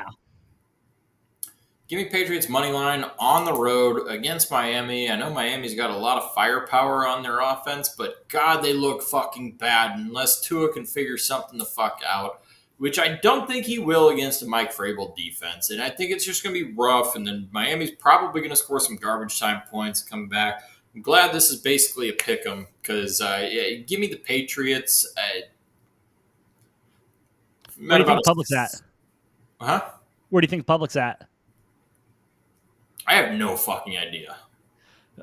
It's kind of split. So 42% of the bets, 61% of the money on Patriots plus the 1.5. But then you go down to the money line, 22% of the bets, 52% of the money coming in on Patriots money line. So that making me believe that, a lot of parlay bettors throwing in Dolphins at minus 115. But it looks like a lot of big bettors are behind the Patriots in this one. Yeah, man, this is gonna be. It's just gonna be a tough one. But I think the Patriots are more. I think the Dolphins are more talented, but they're also dysfunctional Yeah. right now, and the Patriots, even though they're less talented, are a more functional, more rounded team, if that makes sense. So Yeah, it's the Dolphins are like the Dolphins. You could do a reality show like the real football players of the Miami Dolphins. Like, I mean, I think it would be pretty good, and Bravo would cover that shit. yeah, I mean, and either team could win this game because if you get Tyreek Hill, Jalen Waddle, Devon Achane going the fuck off, and Tua doesn't turn the ball over, like yeah, the Dolphins could win this yeah, game. They could win this game by 20 points. Like that's in the realm of possibilities. very much. I just don't have a lot of faith in them doing that. I'm with you. I am with you, Noah. Let's move it on to the next game. We've got the Los Angeles Rams, Tennessee Titans. Titans 5.5-point dogs at home plus 205 on the money line. 41.5 is the total. I just saw the money. Where is it? There we go. 33% of the bets, 41% of the money coming in on the Rams. Oh, I'm sorry. I read that wrong. 67% of the bets, 59% of the money coming in on the Titans. 93% of the bets, 90% of the money coming in on the Rams money line, Noah. I have a coworker who is a big Titans fan, has a Titans flag in his cubicle, loves everything Titans football, was over the moon when Cam Ward got picked. And I asked him point blank today, I said, hey, bud, do you think that your receivers are going to learn to catch a football in the next week? I think that is a very real question, as we talked about yesterday. If Cam Ward, there's not 8 drops, that's a very different Tennessee Titans week 1 game. And he's not confident that it can happen. I'm not too confident it can happen. And where the public's at, I think it's just a little too early. I think Cam Ward does look great and looks like that next guy. But give me the Rams minus 5.5. Not feeling overly confident about this pick with how the Rams looked last week. But Rams also start off. I feel like a lot of these teams start off slow, and I'll give the Rams some time to develop and sit into it. I'm with you. They probably still win this division. Give me the Rams minus 5.5. Staying away from that total, though. That total is yucky. Yeah, I'm also on the Rams. I am big on the total here, though, on under 41.5, 42, Okay, whatever I it's see it. at. The Rams defense basically chokeholded Houston last week. Yeah. Going up against a rookie quarterback who did look really good against a defense that a lot of people had as the best defense in the league potentially going into this year in Denver. Cam Ward looked unfucking phased. You take out the 8 drops, Tennessee probably wins that game against Denver. But Yeah. I do have my worries about Matthew Stafford and his ability to throw the ball and get the ball downfield. And I hate the line where it's at. I hate the number, It's a but shit line. Yeah. I do love the under. I love the under. That's my big play for this game is the under. I am going to take the Rams minus the 5, but I'm weary about it. I'm weary about it. I get it. Seattle Seahawks, Pittsburgh Steelers. Steelers and 3-point favorites at home, minus 165. 40 is the total. We've got 74% of about 76% of the money coming in on the Steelers line, moving from 2.5 up to 3. And 88% of the bets and 66% of the money coming in Steelers money line. So some believers in Seattle that they can get this done. Congratulations to them. Listen, we can only go off of what we've seen for 1 week. And is Aaron Rodgers MVP caliber all of a sudden? I mean, after 1 game, it looks like it might be back a little bit. Maybe he found that spark again and, is reinvigorated with football. Maybe he took a year off from ayahuasca and knew that he just needed to focus on ball and waiting as long as he could to sign with the Steelers. With all that being said, I still don't trust Sam Darnold. I don't like the way the Seahawks team is really constructed right now on the offensive side. Give me Pittsburgh minus the 3 at home. Yeah, nailed it on the head. I mean, this is tough. I figured the Seahawks would be an okay. I had both of these teams within a couple games of 500 either direction this year. God, God, I mean, just going off of week one, Raj looked like fucking MVP Raj. And Sam Darnold, what did he do? What did he see, AJ? I think he saw Ghost Noah. Oh, he did. He saw Ghost, bro. It Oh my was. God, Oh, he saw so many ghosts. all of them, bro. Yeah, I don't know what Kevin O'Connell did to unlock something in Sam Darnold, the guy who I have been hating on his entire career, and then he has one fucking phenomenal season last year, earns a big contract with Seattle. This man's been in the league for like 8 years and has had one good year, and it was last year. And he looked week one like he was back to seeing ghosts. Back to seeing ghosts, and I don't think that changes. I think it was a fluke year. Maybe Kevin O'Connell just has this inane ability to unlock things in quarterbacks, which is definitely a possibility. Yeah. I know he's been celebrated as a quarterback whisperer. Sam Darnold's booty cheeks. He has booty cheeks. I like that the spread's only at 3 points. If it was, I love that. If it was 5, 6, 7, it might be a tougher decision. But because I think out of the two things, the one that is more likely to continue is Sam Darnold seeing ghosts than Aaron Rodgers performing at an MVP level. But I also think it was fluky last week for Pittsburgh's defense. They played a terrible game. I think they're going to come back, bounce back a lot better. Staying off of the over-under, although getting a Pittsburgh over-under that starts with a 4 is kind of tempting, kind of juicy, but I'm going to just roll with Pittsburgh minus 3 points. I get it. I love it. I hate this game. I hate this next game.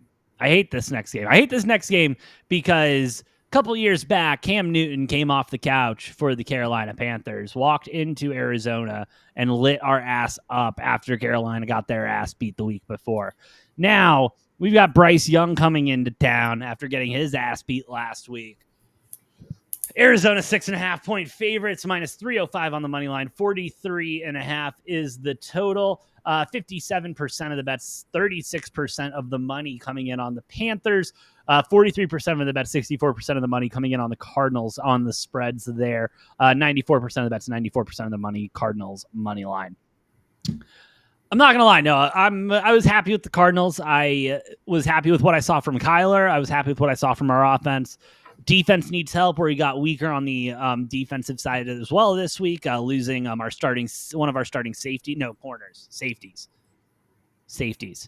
corners. I'll look it up in a minute. Lost a big piece on defense, and with a defense that did not look as sharp as the offense, that leads me to a lot of concerns if this Carolina Panthers team can get it figured out on the offensive side. And Arizona's pass rush, not the best. I don't know if I'd write home about it even. I'm going to take the Cardinals minus 6.5, and I'm not going to feel good about it. That's what I'm going to do. Where are you at, Noah? No. Oh, I know. Noah. I know, dude. I took the Cardinals last week. Fuck. I know. The spread was also 6.5. I took them last week. They did cover. They covered by a half point. Yeah, Carolina's not going to look as flat as they. God, you beat the Saints by 7. I know, dude. I know. Spencer Rattler looked half decent last week. Yeah, if Spencer Rattler looked half fucking decent, I think Bryce might look like a number 1 overall. And unfortunately, when we made our preseason predictions about win totals, all this, I was anticipating Adam Thielen being on the Panthers. He's no longer there, but that's okay because I think T-Mac has his first 100-yard game. I think T-Mac goes for 8+ receptions, 100+ yards, at least one touchdown, if not multiple in this one. T-Mac's returning to Arizona, man. I think he's going to have a hell of a fucking game.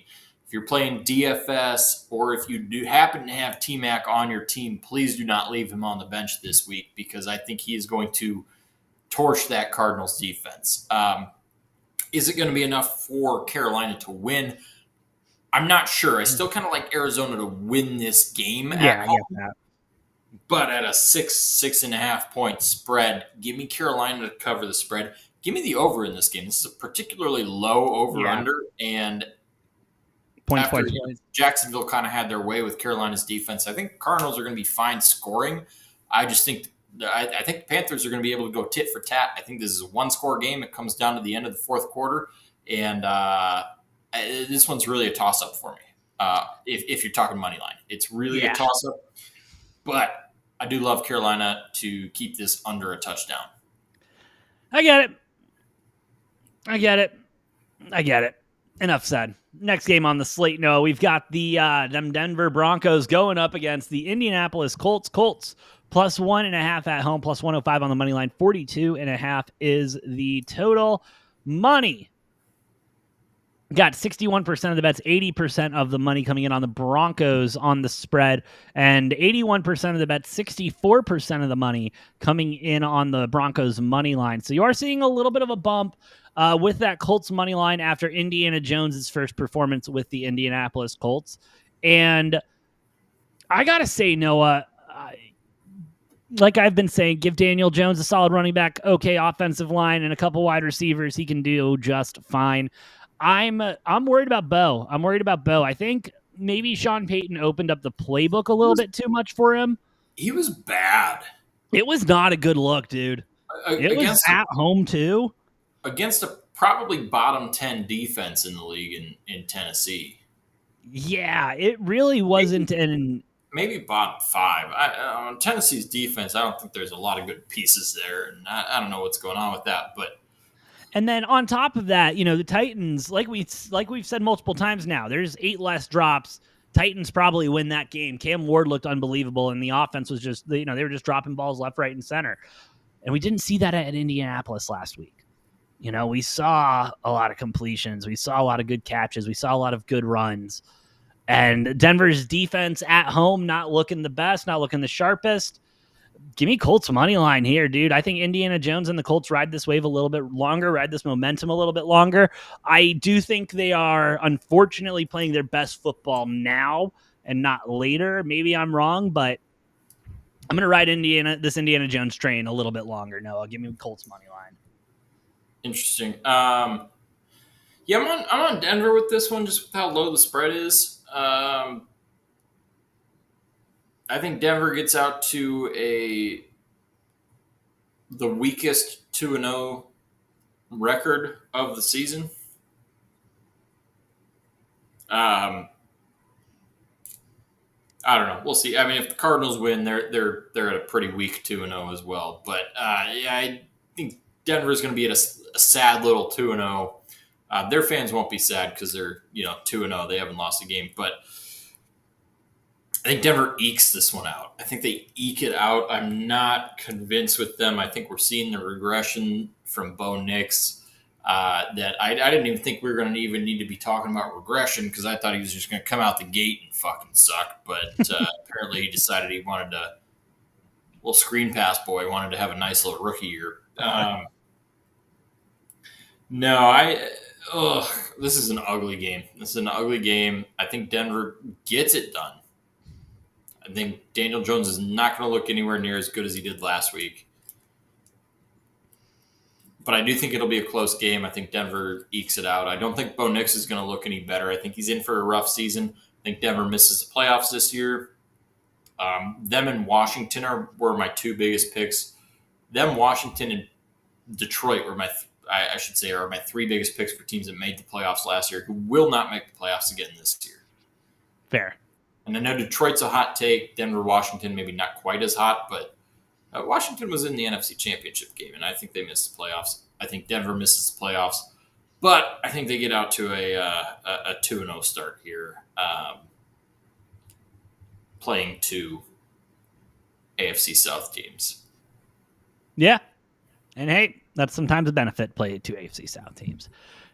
Next game on the slate, arguably the most intriguing game going into the afternoon slate, Noah. Eagles, Chiefs in Arrowhead, the Super Bowl rematch. Chiefs 1-point dogs at home, -105 on the money line. 47 is the total here. As mentioned yesterday, Jalen Carter, quote unquote, served his 1-game suspension last week since he didn't play in the game, play any snaps or anything. So note to self, if you're going to get ejected before a snap.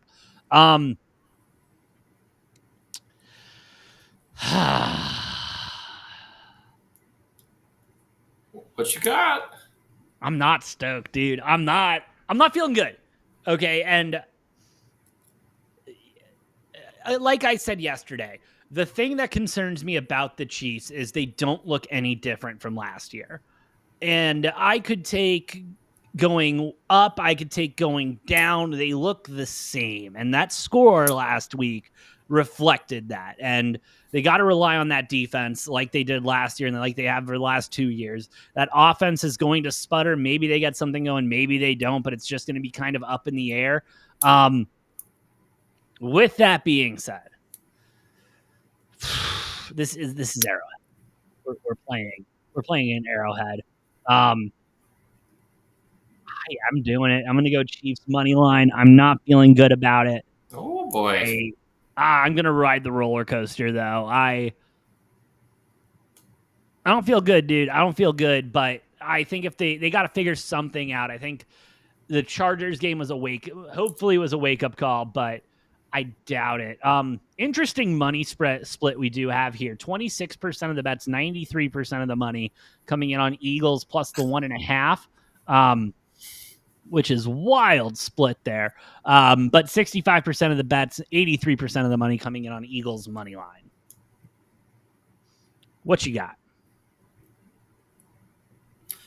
Chiefs are going 0-2. They're going to lose another game to the Eagles. They're going to have 3 straight losses for probably, I presume, one of the first times in the Andy Reid era since he took over as coach like a decade ago. Yeah.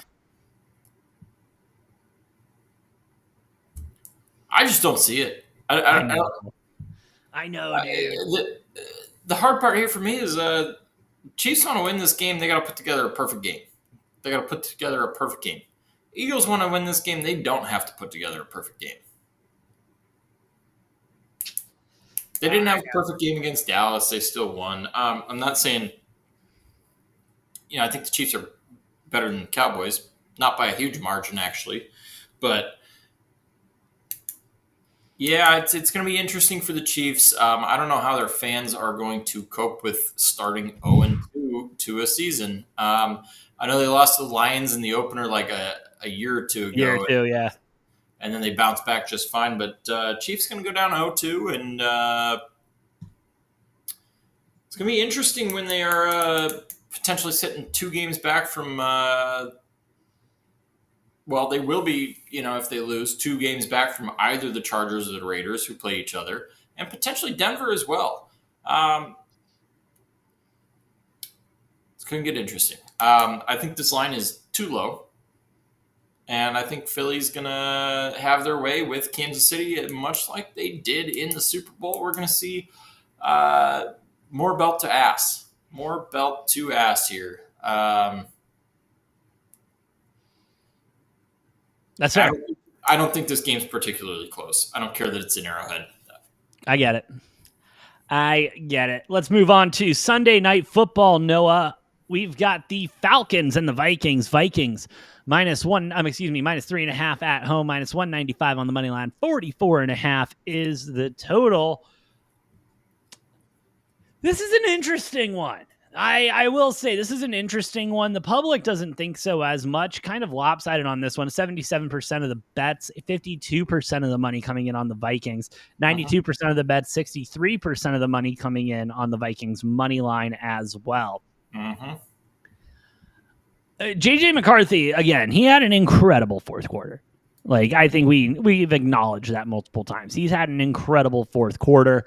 Michael Penix, maybe left a little bit more desired than what was needed last week. That Falcons defense looks damn good, though. This is going to be a tight one. I love where the spread is at. I think it's priced appropriately as well. I'm going with the guy that knows how to win. and I'm not talking quarterbacks, I'm talking head coaches. I'm going with Kevin O'Connell just being a better coach. And that's what and truly, Noah, I do think that's a lot of what Monday night was Kevin O'Connell being a better coach than Ben Johnson, being able to, get that team up and going. And I think it's going to be a lot of the same here. I do think we will, and I'm like, from what we saw there, I think we're going to see just a slow progression of JJ McCarthy over this season. And maybe he will go into whatever Kevin O'Connell thinks he's going to come. Maybe he won't, but he's in good hands with KOC. And I think that's the game changer in this one. So give me Kevin O'Connell and the Vikings minus the 3.5. I might buy it down to 2.5, but for the show's sake, I'll take it at 3.5. Yeah, I'm on the opposite side of this. Okay.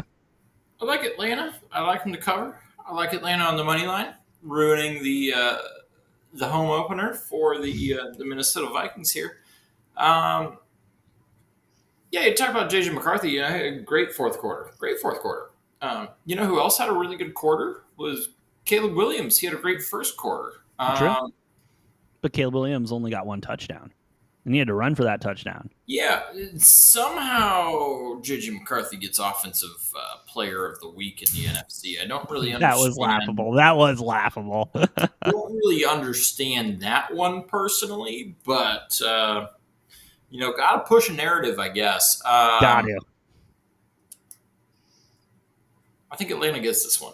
One on the road Sunday night.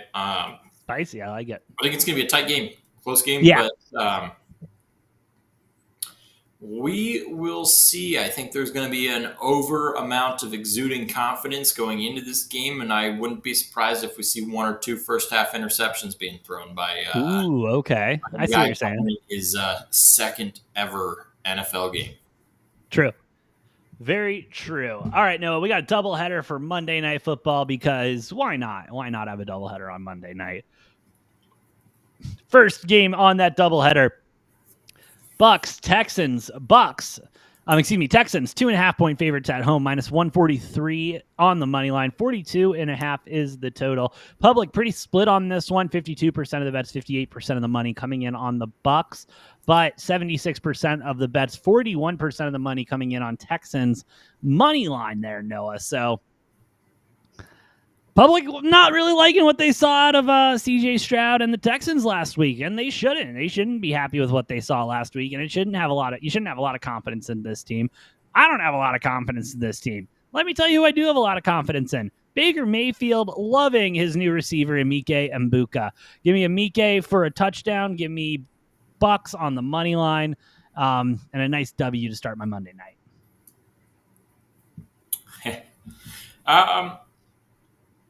This one's tough. I am actually going Texans on that. Okay. Yeah, I think their defense looked pretty damn sharp against the Rams. Obviously, the Rams defense keeping their offense from doing what they wanted to do. I think the Falcons move the ball just fine against the Bucs. I'm not really sold on the Buccaneers defense, so I think Texans offense is going to come back at it just fine. I think the defense is going to cause a lot more fits than Atlanta's defense did against Tampa Bay, and I like Houston to win this game by about somewhere between 4 and 10 points. Okay, I'm sure you can find a bet for winning margin if you want to. I do ultimately think it's going to be a relatively low game total, though, so I'm leaning pretty heavily towards the under here. Yeah, what is it sitting at again? Yeah, 42.5. I would lean towards the under, too. It's a number I don't like enough to pull the trigger on, but... Yeah, I'm with you. Next game on the slate. No, last game on our slate for this week. We've got the Chargers going up against the Raiders. 3.5-point dogs at home, plus 158 on the money line. 46.5 is the total. Public, 60% of the bets, 52% of the money coming in on the Raiders, plus the 92% of the bets, 96% of the money coming in on the Chargers money line. Worth noting again, cannot sports gamble in LA, and the Raiders are located in Las Vegas. So take that for what it is worth at the end of the day. However, I kind of get it. Maybe being a little bit worried about the Chargers being able to get ahead. It took them a while to, get that lead against the Chiefs. But with that being said, that field was shit. That field was shit, and that was causing issues. And, Brazil playing overseas, undersea. Well, down. I don't want to say down under, but it is down under for us. I don't know. Playing in South America. Yeah. I guess the time zones are pretty similar too. I don't know how global time works because it's just the hemisphere, right? It's the weather. It has nothing to do with time, right? AJ, we do not have the time for me to try to explain all of this to you, so sounds good, bud. I guess that's my long-winded answer of saying love what the Raiders are doing and the direction they're going with Pete Carroll and Geno Smith, and it's going to lead them to some success. But I love what the Chargers are doing right now. I love how they're rolling. Big win in Week 1 in Brazil. I think they're going to keep that momentum going on the road here. Give me the Chargers minus that 3.5. Yeah, this one's a little bit of an interesting line. Both teams look pretty good in Week 1. Obviously, the Chargers looking better probably than the Raiders, but this is going to be a fun matchup of two running backs that are, I think, going to be prevalent for quite a while here, Ashton Jeanty and Omarion Hampton.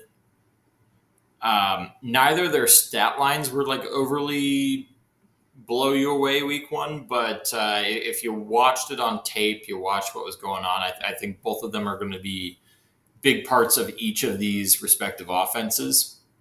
And I think we're going to see a lot of Hampton. We're going to see a lot of Jeanty in this game. I do think the Chargers throw the ball much less than they did. I know they're working in a shit ton of play action. They clearly watched some tape on the Chiefs and Spags defense, and we're like, yeah, we're going to run a shit ton of play action with multiple tight end sets. I think Chargers offense Week 2, I think we're going to see a much different thing, and I think they're going to pound the rock. I think they're going to pound the rock, and I think they win the game pounding the rock. I think Omarion Hampton has a huge game. Jeanty probably has a nice game too. I don't know. We'll see. But I think whatever you saw in Week 1 with the Chargers was specifically game planned for the Kansas City Chiefs, and I think we're going to see classic Jim Harbaugh just pound the fucking rock. And the most popular waiver pickup of Week 1 in Quentin Johnston, I wouldn't be surprised if he ends up with like 4 targets with 1 catch and 9 yards in this game. So if you picked him up, stash him on your bench until you know it's real. Don't just throw him in your starting lineup because you might fucking regret it. Yeah, for real. This is still Harbaugh we're talking about. Just quick look ahead, Noah. Bills Dolphins for Thursday Night Football next week. Bills are 10-point favorites by now. Do you think when we look at this a week from now, stays the same, moves up, moves down? Depends. Could move up to 13, 14. 14 and a half is probably the cap I'm putting on it. If the Bills blow out the Jets and the Dolphins lose to the Patriots, we could see this at 14 and a half, maybe even 15, 15 and a half. I don't think it touches 16, but no. I do think the key is the blowout, pushing it to that 14 and a half, 13 and a half kind of area. Wouldn't be this feels like a 13 and a half point game where they'll just hang it there for a little bit, get a little money on it and see where the public's at. And then we did miss one game though, AJ. How did I miss a game? I don't know. Apparently you just hate the Browns so much you don't want to talk about them. Or you're like the scoreagami guy and you just he just disappeared for a little bit. That was crazy, dude. Yeah, well, and then Steve didn't post about it, but then posted the Monday night one, and people were speculating, oh, this guy's got to be a Ravens fan. Yeah, that was hilarious. Sorry about that. I did not realize I missed them. Browns, Ravens. Ravens 11.5-point favorites here, minus 800 on the money line, 45 is the total. Let me scroll up a little bit. 42% of the bets, 83% of the money coming in on the Ravens minus 11.5. 97% of the bets, 98% of the money on the money line for the Ravens as well. That sucked for the Ravens on Sunday night. That really sucked for them. But hey, shit happens, I think that, hopefully they don't blow another lead. This Browns team, though, that defense is solid, man. That defense looks good.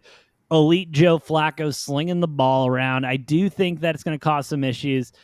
And that Browns defense can look as good as it wants, though. They're not going to be able to stop Derrick Henry at the end of the day. There really hasn't been a defense that's been able to completely stop him. Food for thought there. But I'm going to roll the dice a little bit on this one. I'm going to take the Ravens minus the 11.5. It is a little bit higher of a spread than I would want it at. I wish this was closer to 9.5, but I'll bite on the 11.5 and suffer in silence. Yeah, I don't know what the fuck Derrick Henry's doing, what he's eating, he's aging like a fine wine. Which is rare for a running back. Running back, yeah. Henry seems like he just gets better with age. That being said, this spread's too high for week 2 of the NFL. I get it. The spread is too fucking high.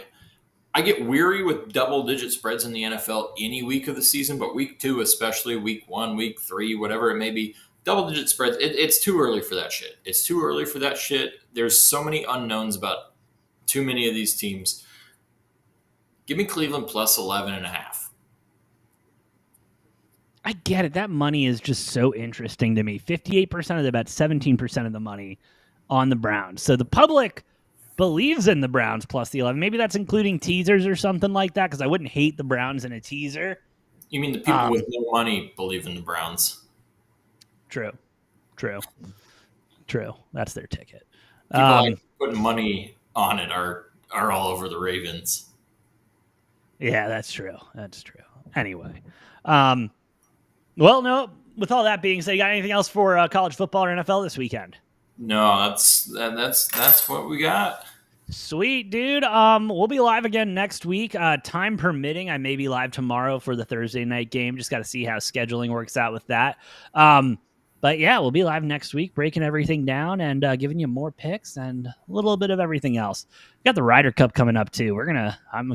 Got the Ryder Cup coming up. That's gonna be a fun weekend. Yeah. But yeah, hey, thank you all for listening. Thank you all for watching. Shout out to everyone watching here on Rumble, over on YouTube and X. Y'all are the best. If you like what we're cooking, please hit those like buttons, hit the follow buttons. Does help us out a lot more than you know. But with all that, I'm the Brofict one, AJ. That's the Money Train, Noah, and we'll see you next time on Degenerate Takes.